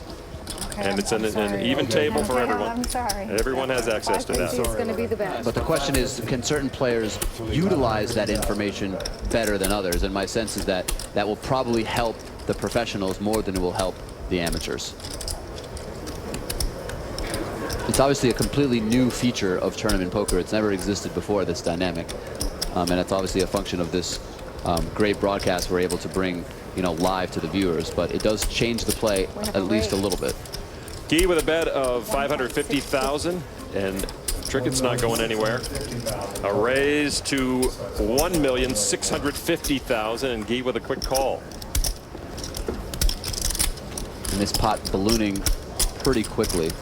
When Sam raises here, I think Sam probably has a very strong hand or a very strong draw. Maybe Queen 10 of clubs as a draw or something like that. Deuce of hearts you see on the turn. That doesn't look to really change much in the hand. Guy checks. These are two of the three biggest chip stacks at the final table. Trickett first, Guy is third. It's just really tough to play hands out of position versus aggressive and tricky players like Sam Trickett. And that seems to be a real stumbling block for amateurs, top to bottom, right? Is playing hands out of position. They're not even thinking about it sometimes when they enter. Right, and it depends who you're playing against, you know. I think that's pretty clear, but someone like Sam Trickett is really going to put you to the test in a lot of different spots and make it awkward and tough for you to play. Position often overlooked by new players, younger players. Absolutely. Sam looks like he's cutting out a decent-sized bet here. Those chips are worth $250,000 each. What's that? 3.2 million. Sam Trickett, one of the top pros in the world, with a raise of 3.2, or the bet to 3.2. That is a big bet there. Guy Laliberte plays a lot of poker, but he's not a poker pro. An amateur, founder of Cirque du Soleil and the One Drop Foundation. You saw Guy completely fearless in that last hand against Antonio. If Guy doesn't have that strong of a hand here, we'll see how he decides to play this one. Guy never played poker seriously until about 6 years ago, and then he got pretty serious pretty quickly at high stakes. I wish I could bet that. I think that Trickett's And this final table came down to 4 pros, 4 businessmen / amateurs. Amazing how it all shook out. 28 pros started, 20 businessmen completed the field of 48 who paid $1 million each to sit down and play this tournament. And if Sam did make a play on the flop with, you know, a hand like ace-jack or something that just didn't really connect with his board, the way that Guy kind of quickly called that raise, it didn't look like Guy had such a strong hand, especially with such a wet board, as we say in poker, a drawy board, 8-9 with 2 clubs. You know, there are a lot of straight and flush possibilities. If Guy had a hand like pocket 8s or pocket 9s, you know, really strong hand, he probably would have at least thought about raising again on the flop. So since he just quickly called without really thinking about it, it's more likely that Guy has either a draw or a weak 1-pair hand, like something like King-Jack. Well, Guy also has noticed that Sam has not played a lot of hands. Guy's been much more active than Sam. Right, and I think that's part of that is just a function of the fact that we haven't seen that many hands, and Sam probably just hasn't been dealt that many strong hands, if any, thus far. Sam Trickett entered the hand as a chip leader. Guy in 3rd place. But this is Sam's style, is to not play that many hands pre-flop, but then when he does get involved, to play them very aggressively and put his opponents to tough decisions. Again, where amateurs have another stumbling block is post-flop play and being able to continue any aggression that they showed earlier. Yeah, I mean, and even professionals have, it's just a really tricky spot in poker, and especially, you know, again, when the person you're playing against is very thoughtful, aggressive, and knows how to put you in difficult situations. Guy folds, and Sam Trickett will take it down, and he gave. Boy, he won it with the 8 tray. Right. But he had 8 tray of clubs with the flush draw. So he did have a combination pair plus a flush draw, which is it's a strong hand. He plays it very, very strong and does get Guy to fold that weak 1-pair hand. All right, tell me what you had. The one thing that surprises me the most is the fact that he played a hand like 8-3 suited, really not a premium hand. But I guess he's probably willing to play more hands against someone like Guy that he thinks he can play. You know, he can play post-flop well against, especially when he has the button and is in position. Sam Trickett used to be a professional football / soccer player, but knee injury sent him into poker. 26 years old, 11 World Series cashes, #1 on England's all-time tournament money list. Yeah, probably one of the greatest players you may have never heard of, but Sam Trickett, well known throughout the poker world. And to think about it, 3 seven-figure scores in 1 year. In 1 year. That's unbelievable. And he got 2 of those within 1 week, which is just insane. Down at the Aussie absolutely. Millions, yeah. The ultra-high buy-in tournaments that they have, those $100,000 buy-in and $250,000 buy-in, kind of pale in comparison to this tournament. 900. But still, Okay, 900. huge Heard number Phil we're Helmuth talking announce about. a raise from the poker brat to 900,000. Antonio folds. Trickett folds. Trickett now up to 38.3 million. David Einhorn on the button gives it up. Fold it around to Brian Rast. No takers, and Phil Helmuth will win the pot with that early raise. Those are my 2. And Phil's happy. Small pots. Just keep coming, keep them coming. Let me build my stack. Well, Phil's just happy to be here. Yeah. He was a last-minute entrant into this tournament, and then yesterday he ran into a lot of bad beats or tough beats, and he was short-stacked most of yesterday, and it didn't look like he was going to make the final table, but he small-balled his way into the final 8. Yeah, and Phil won a huge hand in the first day, also with an aces to kings situation. A lot of action to come here from the big one for one drop.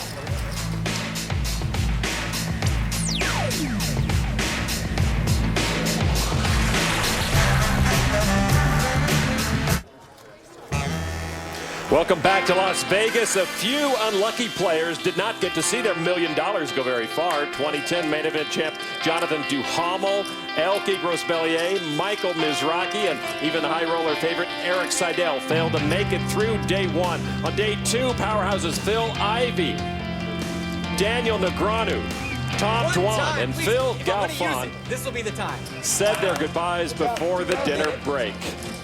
Plenty of powerhouses left. Sam Trickett, our current leader with over 38 million. Antonio Esfandiari has given up his chip lead, but not by much. Guy Laliberte, our host and founder of the One Drop Foundation, in third place. Phil Helmuth moving up the leaderboard. Bobby Baldwin remains the short stack with 6.4 million. So we're introducing a new feature, our button cam. Whatever player is on the button, we're just going to keep a camera on them, let you see how they act and react to the action around them. Guy Laliberte on the button, so we get a look at both Guy and the rest of the table. I'd be very nervous if I was on the button cam. Does he know he's on the button cam? He does not know he's on the button cam. That makes it easier. All right, action on Antonio Esfandiari. Onto the gun. Folded around to Sam Trickett. He gives it up. Guy keeping an eye on everyone. Yeah, you see him smiling and talking, but always kind of giving a look at each player to see what they're doing. Guy on the button, action folded to him, and that means raise in tournament, right? No, he gives it up. Does he have to give up the button and the button cam? He has to give up both after the hand is over. It's quite a price to pay. Yeah, 10. Easy. 20 now. All right. Rast moves all in for over 9.8 million. And I think Rast could probably have a number of hands here. Blind versus blind. He doesn't expect Phil to call without a very strong hand. Took the chance, and Phil did fold, and Rast will take the blinds and Annie's Queen 9, dominating Helmuth's Jack 9. The Rast down to about 25 big blinds. The 2 short stacks, Richard Young and Bobby Baldwin, both under 20 big blinds. They got to get going in a hurry. Now, people are going to ask, who may be new to poker, Olivier, why Brian would do that with that hand, knowing that if Phil picked up a hand, he could be knocked out. Yeah, I mean, I think there's a couple things to keep in mind. One is that it's just Phil Helmuth that you have to worry about. Everybody else is folded, so you only have to get through one hand, and it's very unlikely that Phil picks up a strong hand. It does happen, but it's unlikely. Taking a little gamble there. Right, and when you do go all in and he folds, you pick up a lot of chips that are very important for your stack. So now, just having won those blinds and antes, Rast is now up over 10 million chips. Added to that, Rast and Helmuth have some history. They've clashed in the Poker Players Championship, and Rast wants every single chip that Phil has. Right, exactly, yeah. And seat 8. All right, so folded around to David Einhorn. David. And a minimum raise again to 800,000. 800,000. Reduces a lot of folds around to Antonio in the big blind, and he gives it up, and Einhorn's raise gets through. We mentioned that David Einhorn, a very good hedge fund manager. In fact, if there were a hedge fund Hall of Fame, he would be a first ballot selection, would he not? I agree, totally. His hedge fund has performed very well through the years, and he's getting a round of applause for his charitable work. As we mentioned, he gave all his winnings from the 06 main event to charity, and he's giving all his winnings from this final table to a charitable organization. Olivier, you went to Cornell, he went to Cornell. Look at him, look at you. What happened? Yeah, well, it's pretty tough to compete with David Einhorn's success. And well, wait a minute. Olivier's tops in his field, and David's tops in his field. Olivier is playing for $18 million. He's the #1 hedge fund manager of all time. I mean, Einhorn is, and Olivier's sitting next to me in a poker booth. I don't think he's overachieving here. That's a bad thing. I got to tell you, I'm pretty happy with my spot right here next to you. I appreciate it. Raises makes it 900,000. Young with a raise to 900,000.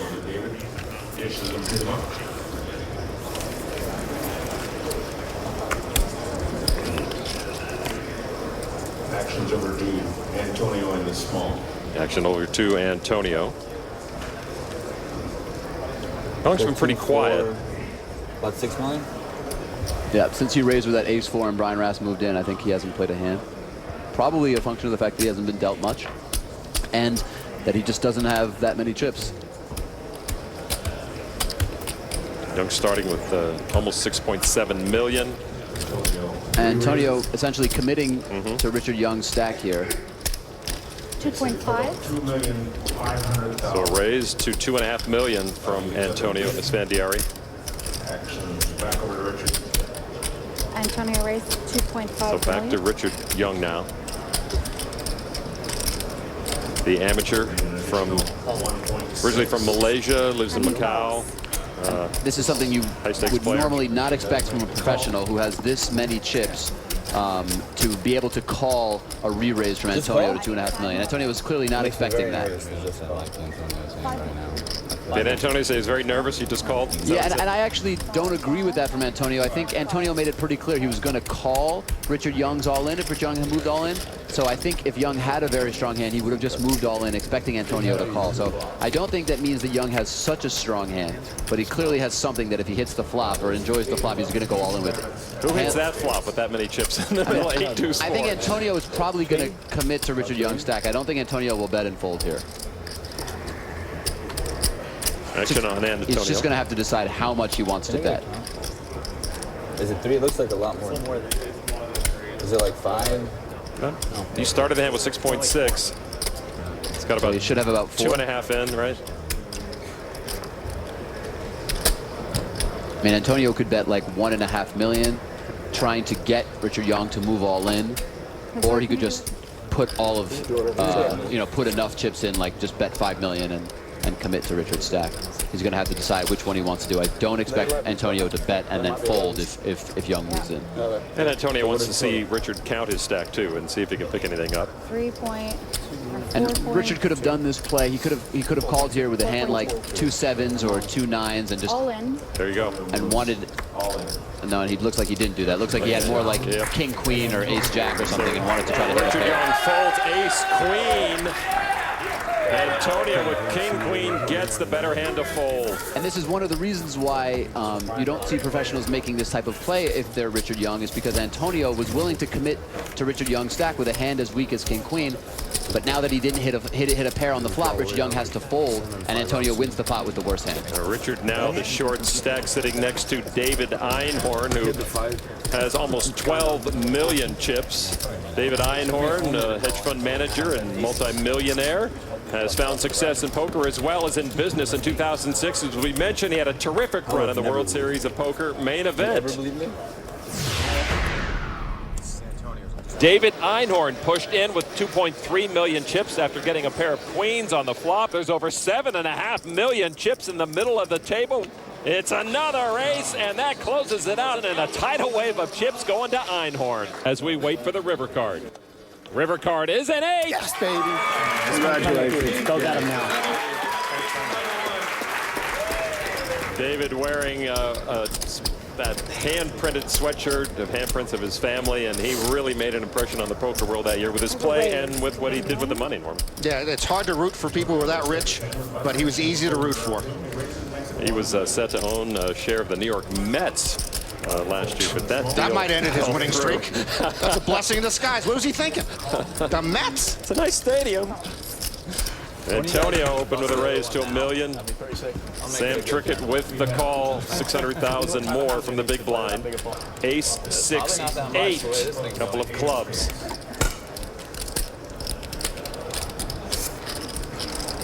Between the two top stacks, Antonio beginning the hand with 37.5 million. Trickett with just over 38 million. A check from Sam Trickett. Antonio fires out a bet, and that will get Trickett to fold. And so the chip lead has switched one more time. Antonio back on top by a small margin. And a big function of that is Kings again for Antonio. Who are you guys rooting for? I think a big function of that is the fact that Antonio got pretty lucky in that hand against Richard Young. The fact that Richard Young did not go all in with the ace-queen there and instead decided to just call and try to hit the flop really let Antonio get away with a potentially big play. We saw Antonio with kings earlier lose to the aces, and Antonio said he bluffed a lot on day one. He got great cards on day two, and he seems to be getting some cards here on the final table. You look at our premium hands, the pH balance. Antonio really being hit in the head with the deck of the top 20% of the hands. Yeah, so far we're defining premium hands as pocket nines or better, ace king or ace queen, and Antonio getting it more than 1 in 5 of all the hands that he's been dealt so far. So really getting a lot of the luck early on, but the fact that he did get one of those hands, kings, when another player got aces, actually offsets the vast majority, if not all, of that good luck. But we also see 3 of our players being shut out from premium hands so far. Trickett, Baldwin, and Helmuth all have to be a little more patient. And we know Phil Helmuth can be patient. Helmuth has picked up almost 4 million chips, not getting any of those premium hands. Baldwin is down a little bit. And Richard Young also now just at 4 million, basically 10 big blinds, is really in desperation mode. I don't expect him to see any more flops. Basically just play all in or fold poker at this point. From first position, Einhorn with a raise to 800,000. Not unheard of here at this table. Just about 5 minutes left in this level, and the players will take a 10-minute break. So bad playing this tournament. It's really bad. Laliberte with like the guy a raise. It's really bad. Yeah. 1.85. So Guy has re-raised Einhorn here to 1.85 million. Makes it 1.85. That induces a lot of folds. Back around to Einhorn, the original raiser. And it's important to note that, you know, Einhorn, like you said before, Lon, he raised under the gun with 4 or 5 suited. All the players got to see that hand. And so they know that when he raises, it doesn't necessarily mean that he has a premium hand. And maybe, you know, maybe Guy is trying to pick up on that information and use it. At the same time, Guy could also have, you know, just a very strong hand and trying to build a big pot. Well, these 2 businessmen, quote, amateurs, the 2 confirmed billionaires here at the final table. Billionaires. And that doesn't count the announce booth, right? Yeah. That's right. It won't be in your way. Let's say he was. Boy, Einhorn has really been put to some tough decisions at this final table. And unless he's purposefully making those facial expressions, it really seems like he has a marginal hand and is not exactly sure what to do. Look at the shoulders slumped. He's back in his chair. Not in a power position, as they like to say in the tell business. Guy, however, is. See him leaning forward. Someone watching it, texting my phone. Yeah. Watching what in the green room? As much as I... Oh, yeah. You're on ESPN, kid. You're an American, like, 105. So it makes it 1.85. you're an American superstar now. You're not just an English good-looking guy. You're like an American superstar. This hand may eat up the last 2.5 minutes of the level.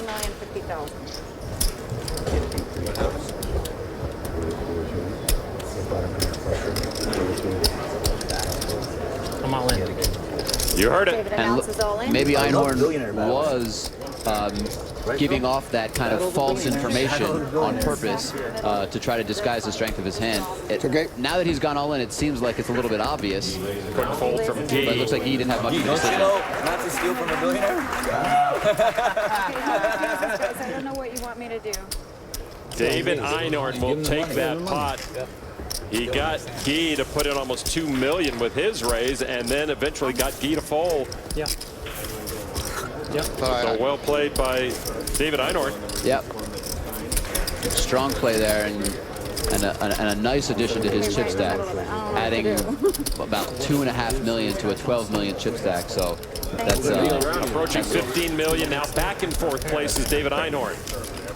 He majored, I think his degree was in government at Cornell. What was your degree in, Olivia? Philosophy.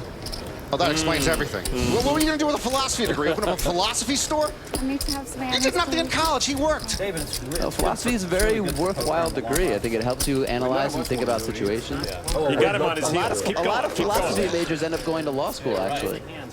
I agree with you. Ton of money here. I agree. And, you know, I just think it sucks. We By all the way, I think agree with you. it sucks too. Are they cutting deals out there? Everybody agrees, but it's not the same guy. It's so great you're all doing it. So why are you doing something that sucks? We signed a release form. We signed a Archie release Circus form at and we all Buyin, agreed to the he rules Just like in you, we advance. agreed to the rules. So what their issue is that David Einhorn has not been showing his He hole make a move, cards you know, quite we'll do it. cleanly to the whole the only camera. way that And people he's a will little watch it. reluctant to do so, it seems, and the rest of the players are saying, we've all agreed to do it. You've signed a release to do it, so show your cards to the whole camera. Fair point. Completely fair point. And David is not using anybody There's a little on the pump. 15-minute delay to figure out what's going on. He doesn't want the advantage they would have, knowing what his cards are. I mean, my guess is that he would probably be using someone. I think he just thinks that the pros will be able to make better use of that informational difference, and I think he doesn't want the other players to know what types of hands he's playing with, and He that's just folded understandable. face up, by the way. Oh, did he? He took the pot in the big blind, but he showed him when he There's a really good rule. Queen 5. Yeah, I mean, at this point, you know, once you make an agreement at the beginning of a tournament to show your cards, I think it's a little bit too late now to try to go back on that and say, hey, you know, I don't like this part of the tournament or this rule, and not show the camera. All right, so this is the last hand of this level. And after their short break, they will be playing at 250,000, 500,000. After this hand. Brian Rast first to act. Bobby, can you please ask for 20? And Brian wants to close out this level with a raise. All right, and C2. Action on raises to Antonio. 800,000. Looks like 800,000 from Rast. Anybody want to walk me? Antonio thinking Brian might be on an end of the level raise steal of the blinds. Yep, sometimes before breaks, you see players get into these strange dynamics where they just start bluffing a lot more, thinking that people are trying to make it to the break or steal at the end of a Which level. may be what Antonio's doing. Or Brian was doing, yeah. I mean, they. Have a re-raise. Yep, there's the re-raise. He does not believe his buddy. It looks like Baldwin is not folded yet, so he probably has a real hand and a real decision given this action. And we have not seen Bobby Baldwin engaging at all early at this final table. Anybody want to come with me? Baldwin starting the hand with $5.5 million. Clearly at a decision for his tournament life. The re-raise from Antonio is to 1.9 million. And it doesn't look like Antonio will be able to fold if Baldwin does move all in, so. Look at this. He gives it up. Tough one there. I think you really wanted to play that hand under different circumstances. Yeah, maybe a hand like ace-10 or 2 sevens. Difficult situation, difficult decision. Guy folds. So now let's find out how serious Brian Rast was.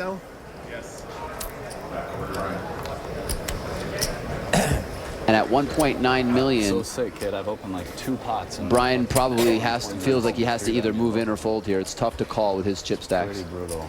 And with what he's saying so far, it looks like he probably is going to end up folding. He needs 1.1 million just to call, but he only started the hand with 10.3. So as you mentioned, there's not much back there to play with. Well, he just voices frustration to Antonio that when he's opened a couple of pots, Antonio's come back over the top of him each time. Antonio, once again, the chip leader, starting to hand 39 million. It's just close enough. You bluffing me. Rast gives it up and has to give those chips to Antonio Esfandiari. Antonio with ace-5 offsuit will take it ace-jack into the muck for Rast.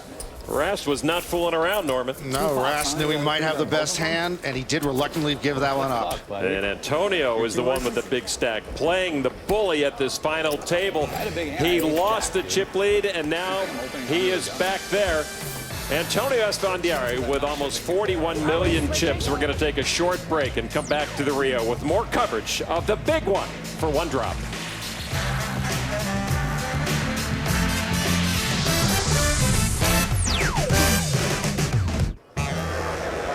Welcome back to beautiful Las Vegas here at the big one for One Drop.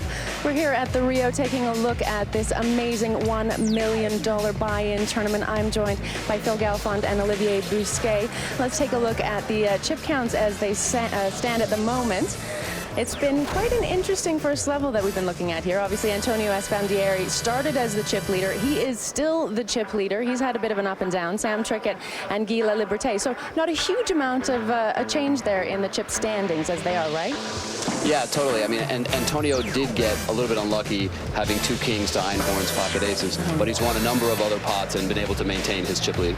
Well, let's keep talking about Antonio because it really has been his story here at the table. Now, Brian Rast and Antonio, they know each other quite well. They're good friends. They've played together a lot as well, and they're here at the table. Antonio obviously has a real advantage in terms of seat position and chip stack going in, right? Yeah, absolutely. In a tournament like this especially, where both of them probably feel they have a large edge on the table, and as well as, you know, such a big buy-in and such a big event, they're both going to be a little careful, but especially Brian, because he's shorter stacked than Antonio and he's out of position. And we can see at this table, too, everyone seems to be enjoying themselves, but there's that underlying tension. They know how much money they're playing for, right? Yeah, not only that, but the way the payouts are structured, you know, so much of the money is in the first 2 spots.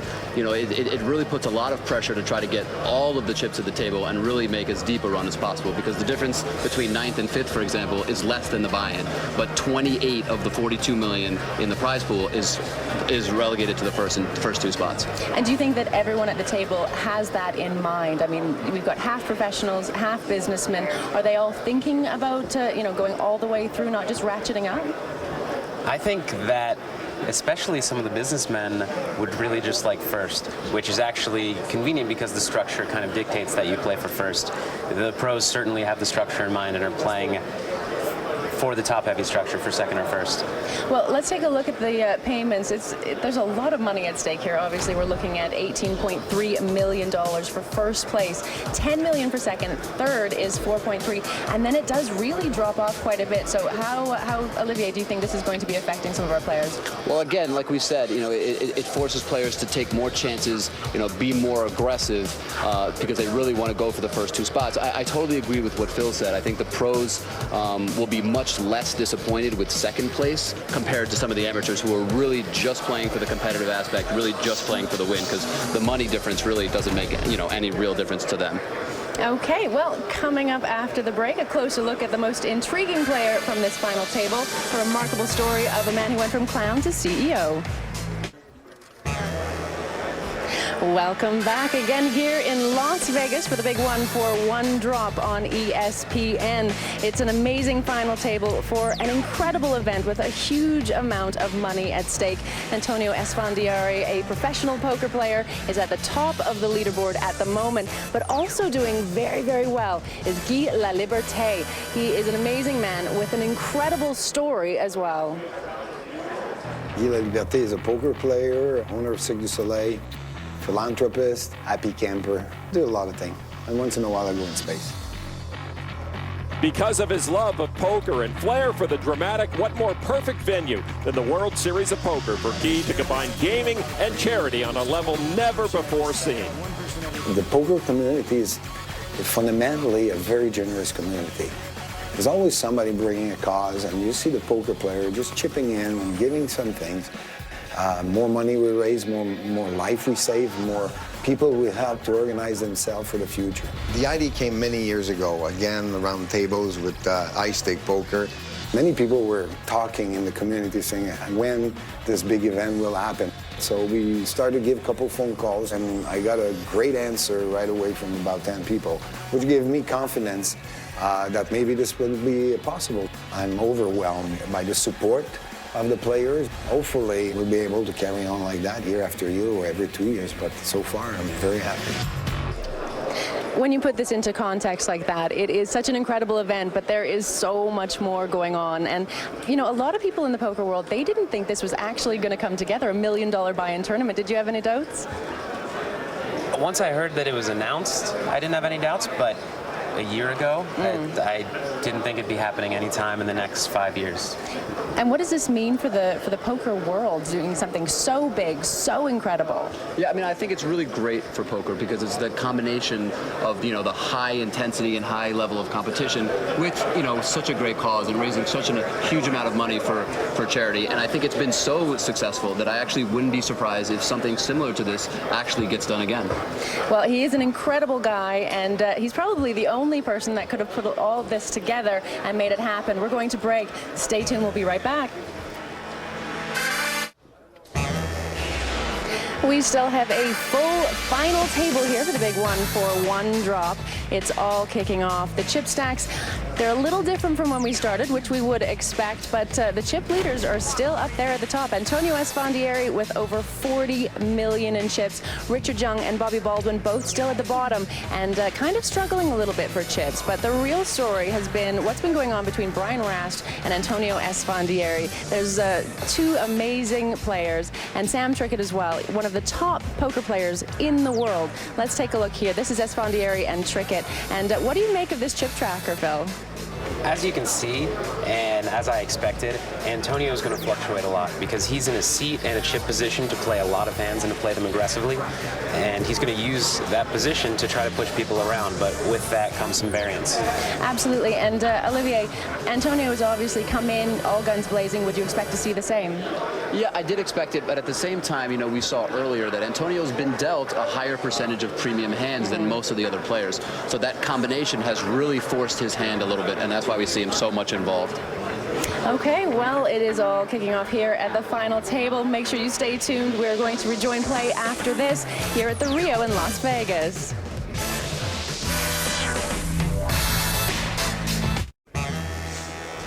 The high desert in Nevada, the scene of high roller, high wire action at the Rio as the $1 million buy-in, one drop final table continues. Sam Trickett and Antonio Esfandiari leading the way. Trickett in second place as he started this table. Antonio still the top dog, and both of them with about the same number of chips that they started with. Laliberte down a little bit. Richard Young, Baldwin, and Rast all have lost chips. Einhorn and Helmuth have both picked up chips, but you see over a quarter of the chips in play for both Esfandiari and Trickett, and it has been quite an interesting final table so far. A lot of fun action between some rivals, Olivier. Yeah, Brian and Antonio, you know, good friends, both obviously very good players, have just played a bunch of pots together. Antonio using his position and his total number of chips to really put pressure. Has also gotten dealt some hands. Norman, Antonio feeling like Antonio. He gets comfortable at rodeo, poker, anywhere out on the street, but he just, again, seems in his element. He seems casual. He looks like he's prepared to win this thing. Obviously, I wouldn't be surprised if he won. Sam Trickett also has the look of a champion, and there is a 12-time champion, Phil Helmuth. Helmuth has won a bracelet already at this World Series of Poker, his first non-Hold'em bracelet in a Raz event. The blind's now at $200,000 for the small blind, $400,000 the forced bet for the big blind, a 50,000 chip ante. You want me to check it out like this, or? Fold it over to Sam Trickett, second in chips right now. 50,000 and 500,000. Raised. So there's a raise. I'm sorry, the blinds are up 250 and 500,000. David will set his hand on the button. So trick it with a raise, a minimum raise, makes it $1 million. And Sam will take it with the first pre-flop raise to $1 million. And you see Sam has a real hand there, King 10 of hearts, and I think it's much less likely for Sam to raise with a junk hand like he did earlier with 9-6 when he has Richard Young with only 7 big blinds after him. If he raises to $1 million, he has to call the $3.4 million all-in from Young, and so he's not going to do it with garbage hands. He's usually going to have a pretty decent hand when he raises there. You surprised all 8 are still here at this point? A little bit. You know, we've had a couple of all-ins, and we've had a few short stacks. I think Richard Young probably should have moved all in with ace-queen instead of just calling that re-raise. And I expect to lose at least 1, if not 2 players in this level. You saw a beautiful shot of the stacks of cash, talking about big stacks. And beautiful Richard Mille winner's bracelet. All in. And there you go, Young. All in for $3.3 million. He needs to get busy. Come on.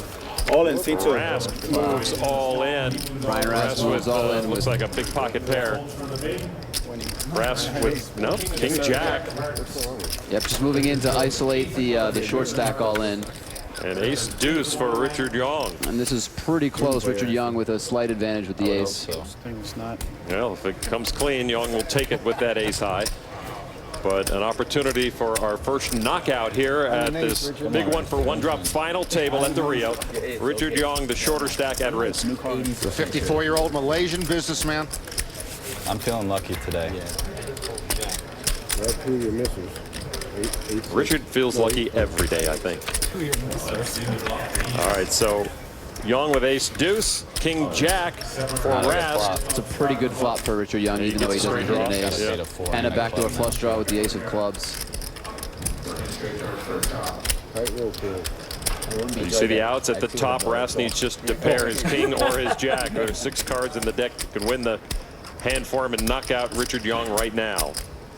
4 or ace would end Rast's chance of winning the hand. Young pairs his deuce. Still 6 outs for Rast. The king or the jack only, or Richard Young will double up. The river card. Here's the king of diamonds for the win for Brian Rast. And that will knock out Richard Young from this 1-drop final table. And it's always so painful when it comes on the last card on the river like that. It's tough to swallow for Richard Young.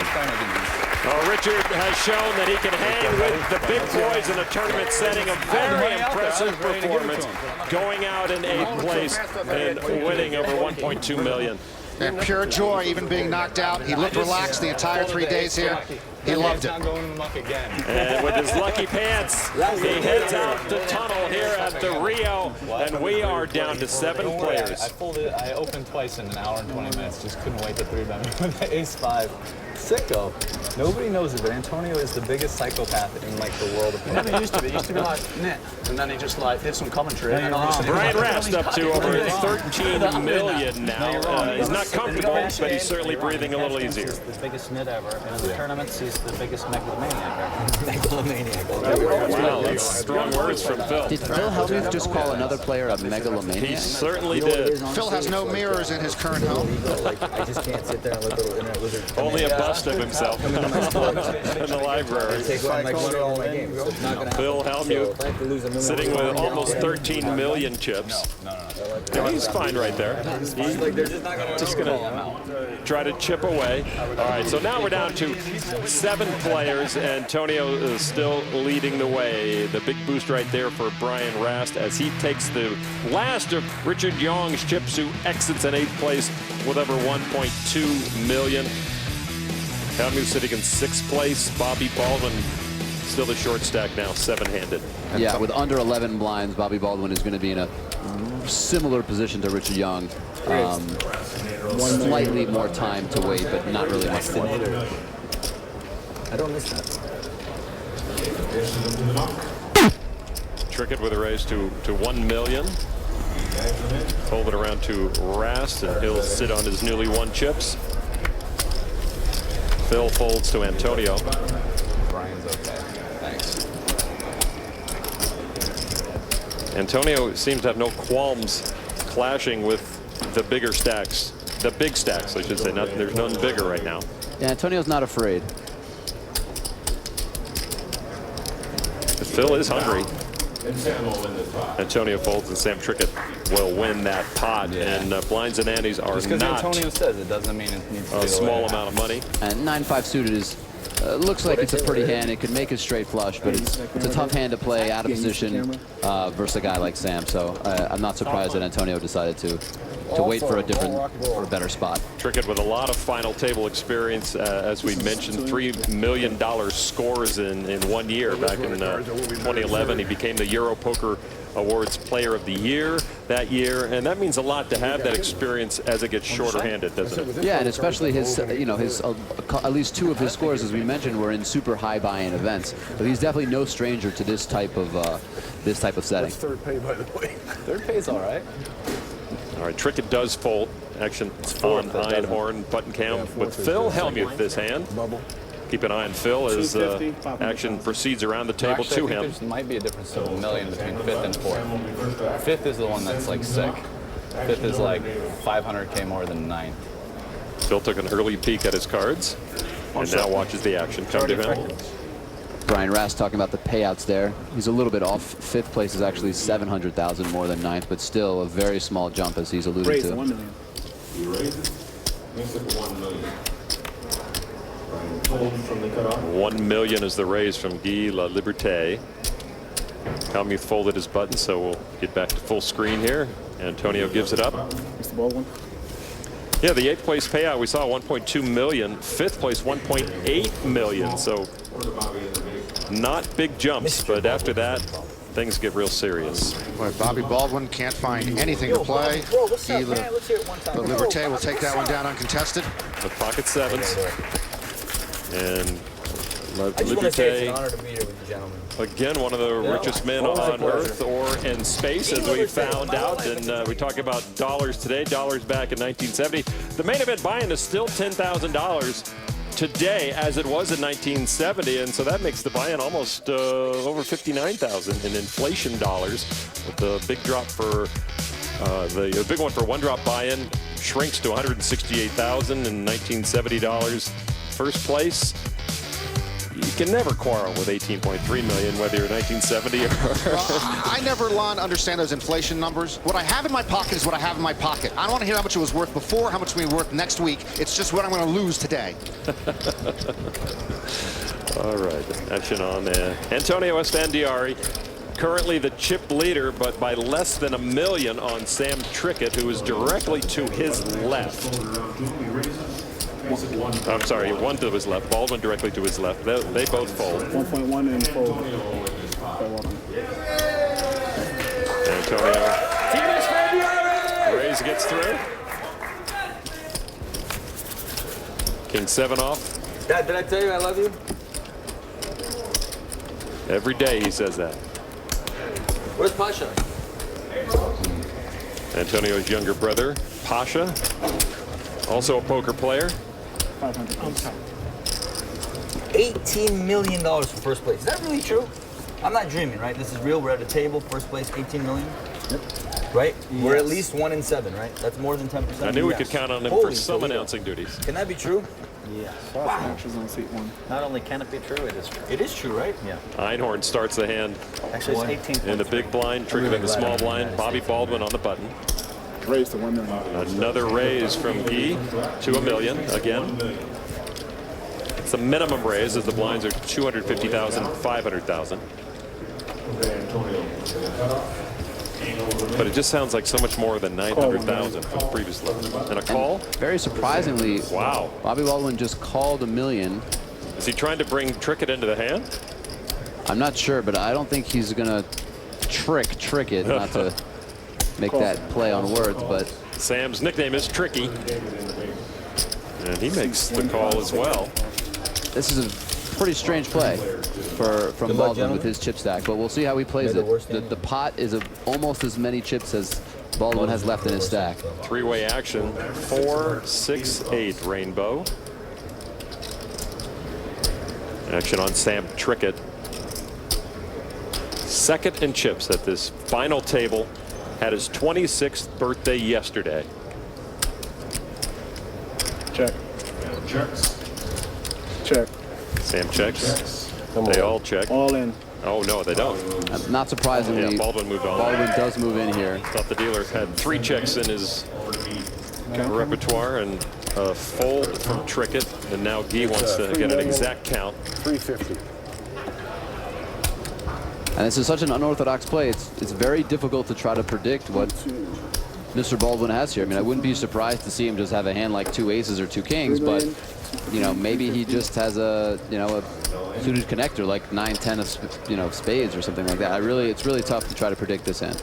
Interesting you say Mr. Baldwin. That's how a lot of people refer to him now. He's well, him and Guy, two of the major figures in Las Vegas over the last generation. You're right. Baldwin is a casino executive, and he gets a call from Guy. You got ace jack, or you got 2 5s, 2 4s. Wow. So 5-4 for Guy over a pair of 4s and king 9 of spades. It's a billionaire showdown. All spades. And Guy makes a tough call with just bottom pair and a straight draw here. And I think Mr. Baldwin is regretting not just moving all in before the flop, having seen Guy's 5 high here. All right, so there's a 5 and 2 pair. I feel kind of silly. I feel ace 10. And that should do it, right? No, a 7 right? will give Baldwin a straight. One card to come, perhaps, for Bobby Baldwin's remarkable ascension to the final table. The 1978 world champ in danger of going out. The river card is the 7. Bobby Baldwin with a perfect pre-flop play to get more chips in the middle, and then river the straight. Well, he does regret that, I'm sure, Bob, Olivier at the time, but better to be lucky than good on that play. At this point, no doubt about it. Baldwin now moving over 10 million in chips. My goodness, Baldwin making some waves now. He must have more than 10 million. Baldwin 10.6. Well, Bobby's last final table at the World Series came 26 years ago. Yeah, plan B. Looked like This a big flop event today, had 48 entrants. When he won the world title in '78, 42 entrants. So he knows small fields. So Guy gives up some chips down to 15.8 million. I mean, you can't underestimate the importance of that pot to Guy. I mean, Guy, if he wins the pot, he has 25 million and now only 15. Well, we almost lost another player, but Bobby Baldwin finds some of the old school magic on the river, hitting the straight, doubling up. We're still 7-handed at the big one for 1 drop. Welcome back to the big one for 1 drop. Richard Young was the first victim of this big final table, exiting quickly in 8th place. Bobby Baldwin was, well, tapped for 7th place, but found a lucky 7 on the river to double up. And now we are 7-handed still. Right now, Kara Scott is down on the floor with a special guest, the CEO of Caesars Interactive, Mitch Garber. I'm here with Mitch Garber, and this is an incredible event. How difficult is it to put together something of this stature? It was not easy to put it together, but anytime we can put together the greatest game on earth with the greatest brand, the World Series of Poker, Caesars and all of our employees very proud to be involved in a huge philanthropic effort. We've raised $5.3 million today for 1 drop. We've got the greatest poker players and industrialists in the world playing for the biggest prize pool in the world. So it's really all come together phenomenally well. Was there any surprise at all at the number of people who wanted to come in and play? We actually had people who wanted to be alternates. Yeah, I think we'd be lying if we said we thought we'd sell this thing out as well as we did. We had 2 extra players. We had 50. We were committed to taking only 48. We're very happy to have had that 48, and we think we got the best collection of pros and non-pros, and I think the final table is showing you that as well. Any favorites on the final table, or can you not say? I can't say, but I'll favor the philanthropy. So I like Guy and Einhorn, who both have a strong commitment to giving a lot of their winnings to a charity. Okay, thank you so much, and back to you, Lon. Thank you very much, and thank you, Mitch Garber. The Rast open for a raise to 1 million as we get back to action. 7-handed Rast starting the hand with almost 13 million. And Guy called from the big blind for $500,000 more. Heads up. I'm not you, I'd rather. 7 deuce 5. Dealers on real big on big cards here on the flop, early action. And you know, that pot was, I think, was a very, very important pot to the dynamic of the table. You know, first of all, a lot of pros would say that with 10 big blinds, it's tough to call a raise. You basically have to commit for your chips. But you know, now Antonio and Sam both have more than double any other player, and the difference between third and seventh right now in chips is only 5 million chips. So they're in really good positions to try to take advantage of their extra chips and put pressure on some of these guys who don't want to get knocked out 6 or 7. You see it's checked all the way down to the river. Jack came on the turn, king of clubs on the river. I apologize. He checked over to Brian Rast.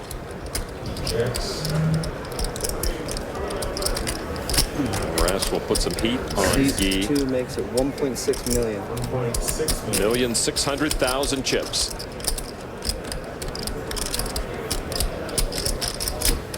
And because of the way the chipboard is right now, Olivier, every small part is actually pretty big for these players. Yep, the blinds are big, and just like you're saying, every pot they play ends up being a big percentage of their stack. An interesting bet there by Brian Rast, bluffing with ace high there, even though he had the best. He didn't have the best hand. He got Guy to fold a pair of jacks. So it's a pretty tight fold there from Guy, I guess, just assuming that Brian would only bet if he had a king or at least the jack 9 deep. So Tuesday night poker coming your way weekly once more. We'll continue on through on ESPN after we're done here on ESPN2 with the big one for one drop. World Series of Poker coverage begins July 31st, and of course the main event beginning on ESPN on August 14th, all those times Eastern. And after we're done on ESPN2, we will take a break. The players will take a break, and we'll come back on ESPN, and we'll have our final table battle out for that stack of cash and that bracelet. 8 p.m. Eastern, all the way to the end. It was remarkable this past Sunday for this bracelet. We started this $1 million buy-in event, and the World Series also started a 1,000 buy-in bracelet event. From the high rollers to the cheap seats, all in one day, the World Series encompasses everybody. Thank you, thank you, thank you for the cheap seats. Baldwin with a raise to $1.25 million. You will see whole cards when the hand is done. We don't want to influence play. We don't show the whole cards while the hand is in action, and we are in a 15-minute delay from the live action here in Rio. Just 15 minutes. Baldwin again not wanting to commit his whole stack. Started the hand with 10.6 million. Trick it. One of the top dogs with over 37 million to begin the hand. Baldwin and Trickett have one thing in common. Both of them pretty much went broke when they were young. Trickett went bust about 3 years ago when he says he was irresponsible with his money. Bobby, when he was in college, also went bust, mostly on sports betting. NFL killed him. So Baldwin getting some respect. And Bobby will win that pot. A7 suited. And Sam Trickett said he folded the best hand that he's been dealt today. Interesting. All right, so Bobby Baldwin hanging on, picking up chips. He was a surprise final tableist. It wouldn't surprise anyone if he won it. The bracelet is what's on everyone's mind. More action in a moment. Welcome back to the big one for one drop. It opened February 14th, 2012, the 83rd anniversary of the St. Valentine's Day Massacre. It's an only in Vegas attraction, the Mob Museum. Interactive exhibits offering a unique look into Vegas's organized crime world. One board member is former Mayor Oscar Goodman, who once represented Meyer Lansky. Chip counts right now as we stand seven-handed. Antonio Esfandiari back in the lead with over 40 million. Sam Trickett in second. A little further back, Richard Young Dunn in 8th place. Bobby Baldwin with a nice double up, but he is still a short stack at 11.6 million. Antonio seeming very comfortable, even with all that money right there at the table. The bracelet as well. Do you see anything different in Antonio in the early action, Olivier, or is he just feeling comfortable? Yeah, I mean, I think Antonio's playing really well, taking advantage of his position at the table and his chip stack. You know, in the beginning, I think he'd been dealt some more premium hands than some of the other players, and was playing a lot more hands as a function of that. But overall, you know, Antonio's a great player, and I expect him I expect him to continue playing aggressively and putting pressure on his opponents. Baldwin with a raise to $1.25 million. We'll take the blinds and antes with King Queen to see the hand of Helmuth, because he was in the big blind, and so Baldwin in the under the gun again. Got everyone to fold, and picking up more much needed chips is Bobby Baldwin. You know, I'm traveling. Bobby took not saying you smile at me. Could have been a tough beat. It would have been an eliminating beat Rasty's a little upset. a short while ago, but he managed to river a 7 and stick around. And happy to have Olivier Bousquet along with myself, Lon McCarron, and Norman Chad. And let me get this cord out of the way. Norman, as we go through right now, the personalities of the player really are coming out. They're not in shells. They're talking things out. And with this high stakes game, you would think it'd be a little more reserved. Well, still, I think Antonio's going to talk in any situation. The people who don't talk, someone like a Bobby Baldwin is going to be quiet in any situation. And Phil Helmuth hasn't been involved in any huge confrontations yet, so when that happens, then we will get a Phil rant, positive or negative. Nothing that unusual so far with the table dynamic. Olivier, with all this money on the table, do you see the pros or the amateurs maybe having a little different tact once you start seeing those big dollar knockout figures? Yeah, I think the biggest difference will be that the amateurs, because they're so wealthy, will probably not be as concerned with, let's say, second place, which is still a huge payout at $10 million. They're probably really just going for the win, whereas some of the pros will still be pretty happy with the $10 million second prize. Pretty happy, huh? All right, so we've got a pot. It's still only 10 times the buy-in. You're right. Einhorn raised to $1 million. Antonio called from the big blind. The flop is 9-10 tray. A check from both. Jack of diamonds falls on the turn.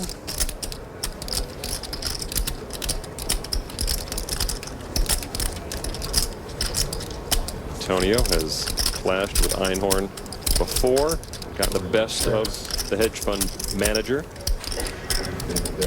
Get a check from both. Einhorn reached it at his chips for a second and then decided to check back. Ace of clubs on the river. Antonio can take a stab at it, or he can continue eating his rice bowl. Am I allowed to fold? He wants to fold out of turn. Well, not out of turn, but am I allowed to fold? The first to act. I think Antonio is definitely allowed to fold if he wants. It would be a strange play, but was that weakness? Does he have to show his hand if he folds out? Ace is good. Antonio thinks that Einhorn you have to show has got an ace. He's got to show to collect the pot. Ace king. Why does he have to show even though he folded? It's TV. Who cares? No, it's tournament rules, or to collect the pot. You have to, Did Antonio say ace is good? Yes, he did. He did. Put him on an ace? Yeah, I think for the people at home who might not be sure exactly why Antonio did that. No, because he folds. I think Antonio is doing that basically to try to get into the head of the amateur, to say, hey, I know what you have. So in future pots, he'll start second guessing himself, thinking Antonio always knows what he has. And Antonio was confident enough and clearly right, so it might be an effective strategy going forward. well, to Norman's point, the rice bowl was getting cold. I mean, let's face that. He might wanted to bet his hand and not show his hand. So it's like you're forcing him to show it. Antonio losing $1 million, but that is the norm anytime you enter the hand or in one of the blinds. The 33-year-old has 20 World Series of Poker cashes. First bracelet was in '04, and he's always connected to Phil Lock's hip one way or another, and he has also received a lot of kudos for his work here in the broadcast booth. Antonio Esfandiari, still the chip leader with over $39.5 million right now. Action on Einhorn, and he folds. Trickett had folded earlier under the gun. Laliberte, the founder of Cirque du Soleil, has entertained millions of people all around the world. Now, that hand was really the second interaction of that kind between Antonio and Einhorn. Antonio really trying to get into pots with David and try to get him talking or just get into his head a little bit. It's kind of the classic pro-amateur mental games that are played at times. Our two main event champions still here. Phil Helmuth and Bobby Baldwin have gotten involved in very few pots. That's Baldwin right there. He folds.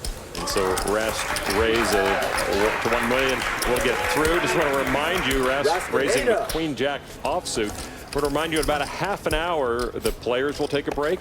We will take a break and come back after a 1 hour break. We'll be back on ESPN, flagship network, until the very end. Also on ESPN3.com. The bracelet worth, they say, $350,000 just for the bracelet. 18.3 million US to the winner. And they will vault to the top of all money charts of tournament winners anywhere in the world with this one win. Yeah, the winner instantly becomes first all-time cumulative poker tournament earnings in history, which is just speaks to just how unique and how gigantic this tournament really is. Antonio, the leader, playing the lead dog and raising again. I can't see this one, okay. He makes it 1.1 million. Baldwin in the small blind 1.1 million. has committed 250,000 of his stack already as the small blind. Bobby won 4 bracelets in 77, 78, and 79, and all the fields were smaller than this one. Announces a raise. Poker, a different game back then. Everyone knew each other. Baldwin started the hand with 12.1 million. And looks like he's putting out at least 4. Yeah, it looks like he's committing his stack to the hand here. Mr. Baldwin, huh? I was talking to the foreman once. Looks pretty committal. Yeah, pretty committal. It was pretty committal. Antonio gives it up, and Bobby Baldwin will take that pot. It was. We talked about that Lucky River card. He took some bad beats to Doyle Brunson back in the day. He had what they call a last longer bet with Doyle Brunson at the main event back in 76 and 77. Who would last longer in the main event? Unfortunately for Bobby, both of those years were the year that Doyle won the main event. And then the next year, Doyle said, "You want to try it again?" And Bobby said, "No, thanks." That was the year Bobby won the main event. Baldwin's still alive with 14 million chips. Back to Las Vegas in just a moment.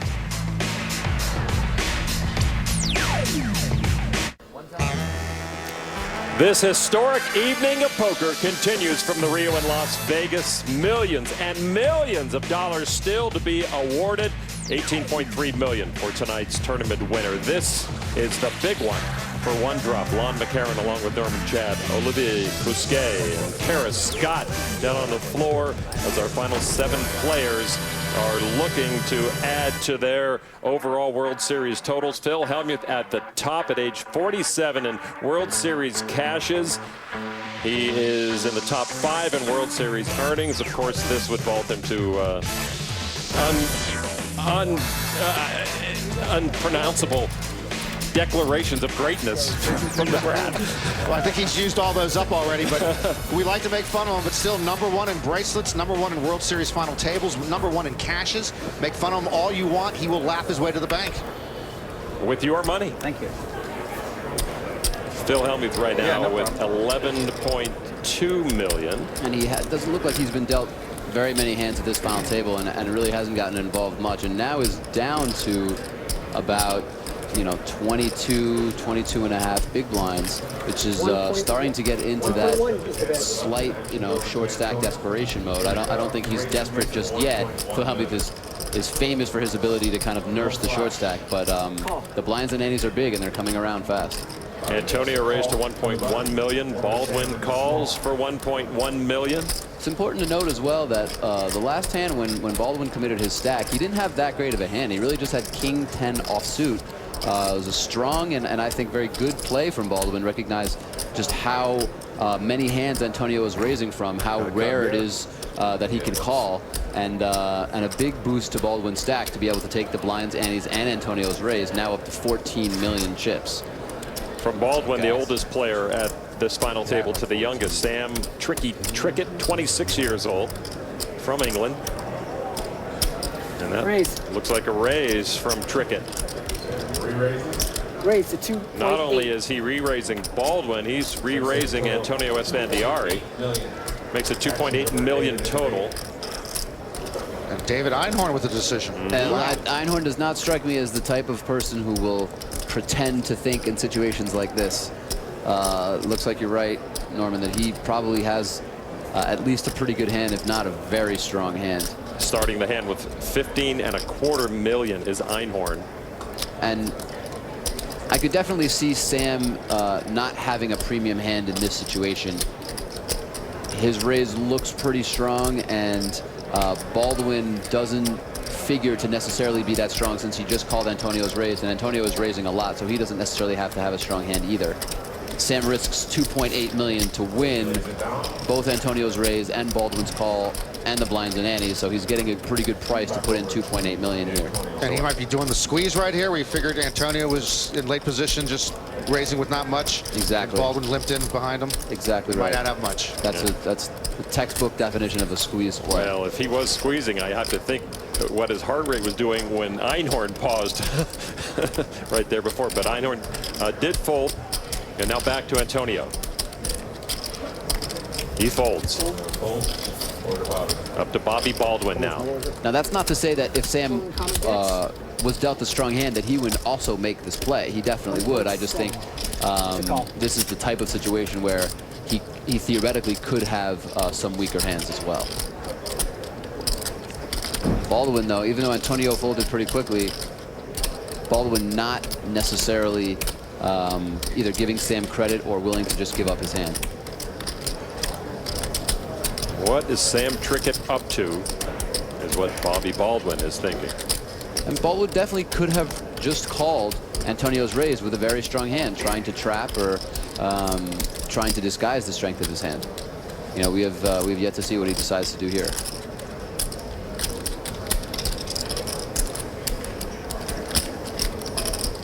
And a re-raise from Trickett after Baldwin's call back in Baldwin's day meant pretty hefty. Queen's minimum. Yeah. Not even ace king most of the time.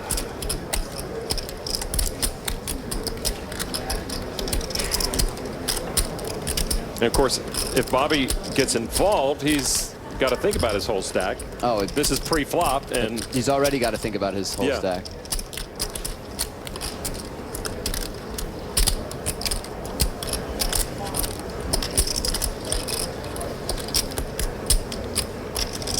What does it tell you that he's taking this much time, Olivier? It just tells me that in his mind he has a real decision. That's all. It could be. Swing and a miss.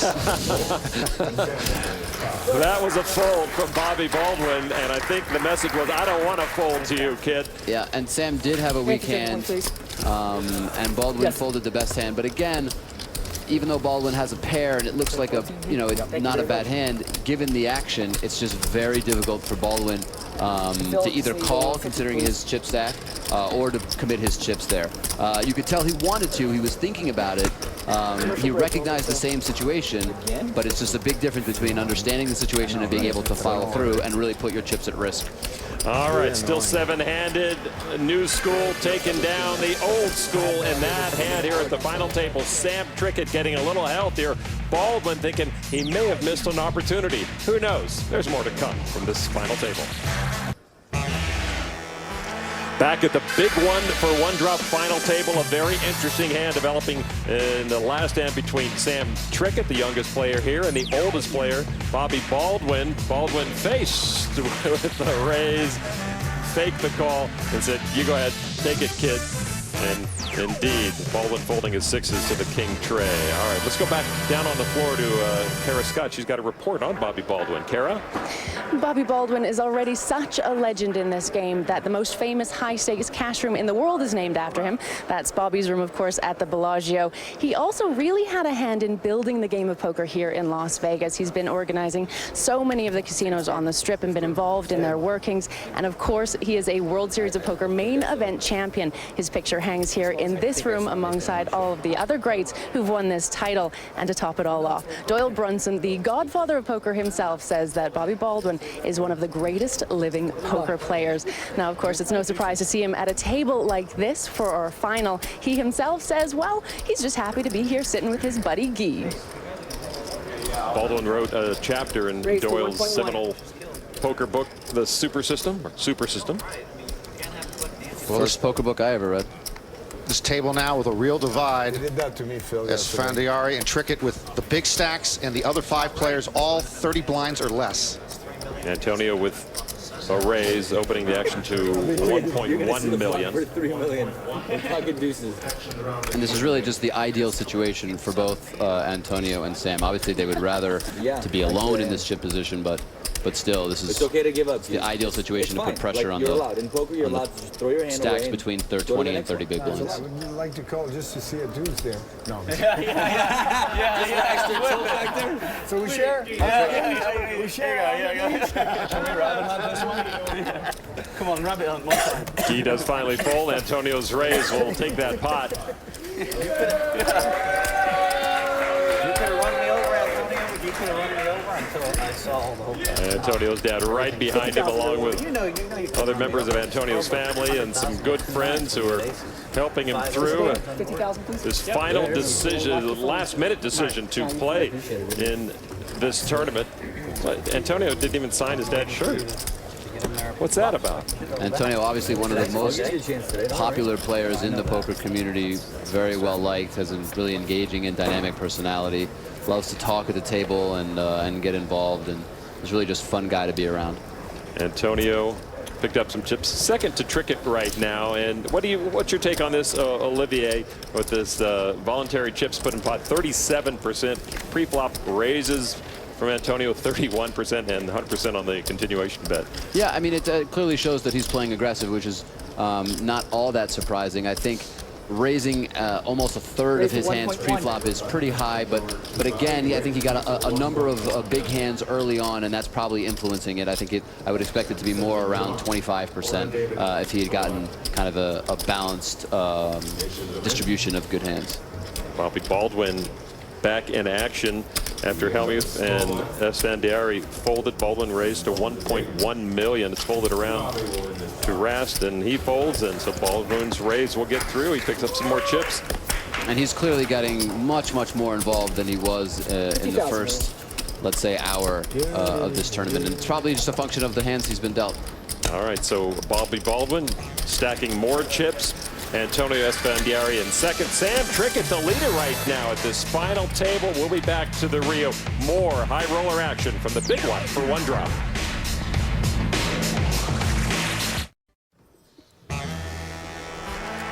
Welcome back inside the Amazon room at the Rio in Las Vegas. The big one for one drop continues. Our final table of 7 rolling on. Phil Helmuth right now. The short stack with 11.2 million. Not very active pre-flop. Post-flop raises, C-bet. Antonio, he's just, I mean, Olivier is sitting on the sideline. Yeah, I mean, you contrast those numbers with Antonio, and clearly he's playing many fewer hands and playing them much less aggressively. I think as a defense, though, for Phil, he just really hasn't had that many hands, and he's been in a pretty awkward chip position for much of the tournament, where he doesn't have nearly as much maneuverability as, like, let's say, someone like Antonio. Were you a good kid? But you know, Phil's also biding his time and being patient, which is a really strong quality. And if he gets into a good spot, he could double up or win a big pot and be in contention. So we'll have to wait and see how Phil decides to play his about 20 big blind stack. Antonio and Sam Trickett about dead even for the chip lead with 39 million plus. Trickett opened the raising to 1 million. 1 million even. Guy Laliberte called. Helmuth calls from the small blind for 3/4 million. And now Antonio in the big blind.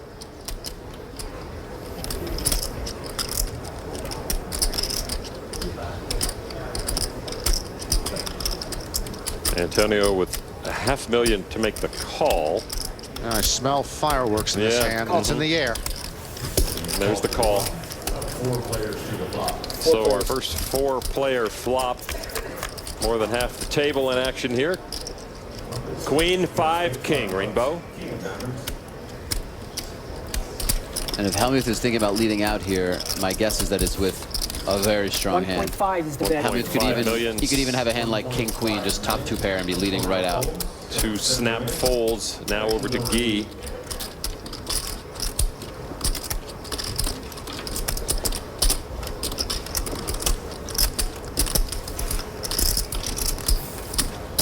Phil's reputation precedes him everywhere he goes. People generally think that Helmuth has it when he's involved. which is exactly what he wants people to Especially think. this lead out of position into 4 people looks really strong. If you have a hand like King 10, if you're Guy, you might just want to fold it, to be honest.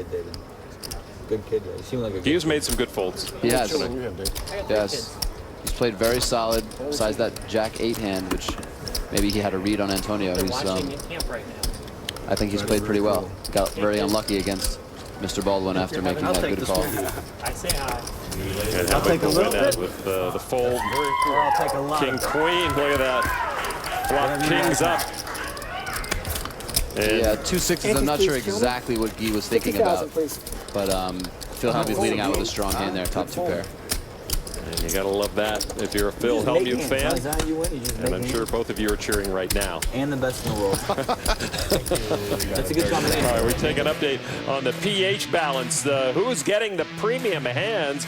Antonio was up over 20% earlier, and things starting to even out. Phil still card it. Antonio 10% of the time getting.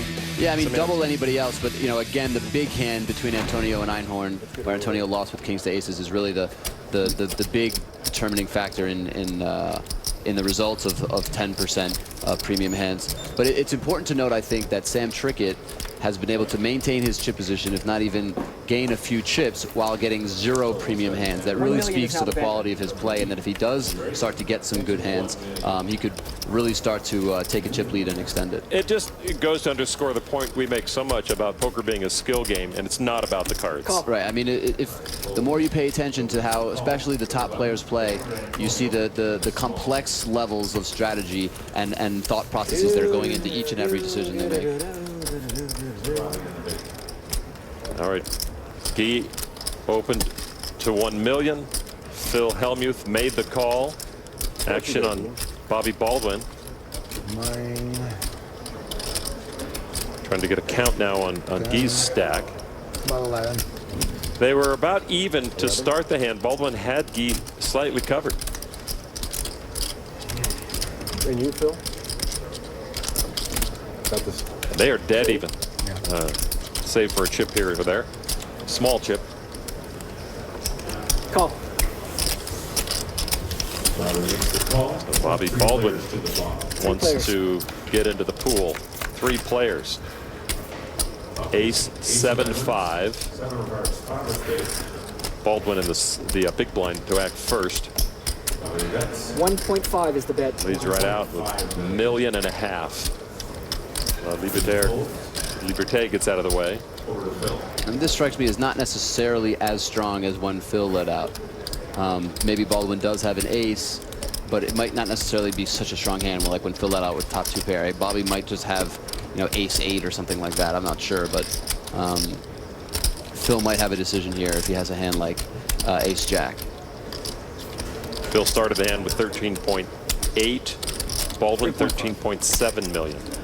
3.5. 3.5 million. Phil is now does the bet. raise here. 3.5. Not sure if he's picking up on some weakness from Baldwin, or if he has a real hand. He doesn't represent too many hands when he raises here. At least ace jack, if not ace queen, or 2 pair or better, is really the good hands that he's representing.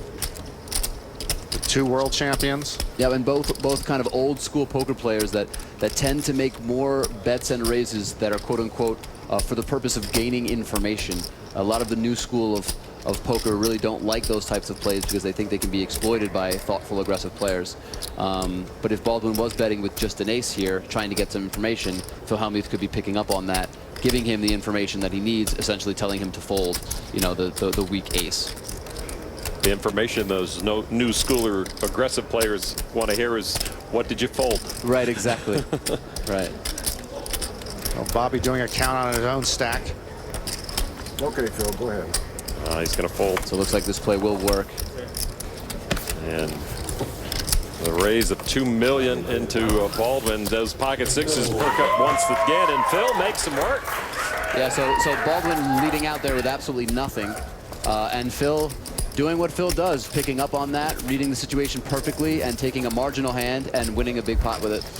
So Phil Helmuth getting a little healthier, up to almost 18 million chips. Can the 12-time World Series of Poker bracelet winner make it 13 tonight in the big one? The 2012 World Series of Poker, the big one for one drop, brought to you by WSOP Academy. Text WSOPA to 67777 for a free tip from one of their pros. Action underway just a moment ago at this final table. David Einhorn opened under the gun to 1,000,000 chips. Folded past Esfandiari to Bobby Baldwin. And he makes the call from the small blind. Trick it in the big blind. Call. Only $500,000 more to Sam. So 3 players. 3 players. The big stack at the table. Well, trick it in Esfandiari. The 2 big stacks. Trick it with over 38 million. See a flop 7-4-6. And this is a flop that, depending on what hands people have, could be a big action flop. Flush draw, a bunch of straight draws, some connected cards. It's a hand that's a board that's much more likely to hit Sam, since he is the one that just called from the big blind. He's much more likely to have kind of the smallish middling cards. 1.4 is the bet. Bobby checks it, and Trick it will bet it. Leads right out into the razor here. Einhorn, the pre-flop razor. And again, this is now the 3rd hand in a row we've seen someone who just called pre-flop lead out into more than one player, including the razor. Helmuth did it with a very strong hand. Baldwin did it with a complete air ball, and Helmuth picked up on it and won the pot. And now Sam has done it on this board. David Einhorn wondering what this bet from Trick it exactly means, or is it just a muscle job here?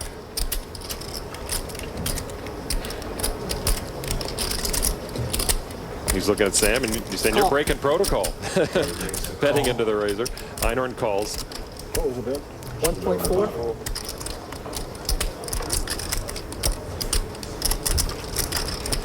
Bobby Baldwin gets out of the way, so heads up now. Trick it and David Einhorn. And if you're Einhorn and you raised pre-flop with, let's say, 9s or 10s or jacks, I mean, it's not obvious how to play the hand when Sam Trickett leads out on this board. And if Sam did have some sort of combination draw, let's say a hand like ace-4 of spades, he's now just hit the nut flush. And if he keeps betting and you have a hand like 2 jacks, it's very, very tough to continue if you're Einhorn. Action on Trick it.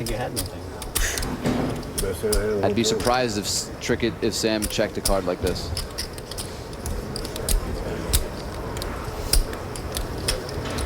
The goal in No Limit is to put your opponent to big, difficult decisions, to make them uncomfortable. And that's a card that could make Einhorn very uncomfortable with a bet from Trick it. Especially with Einhorn's chip stack. Maybe I bluffed you without trying to bluff you.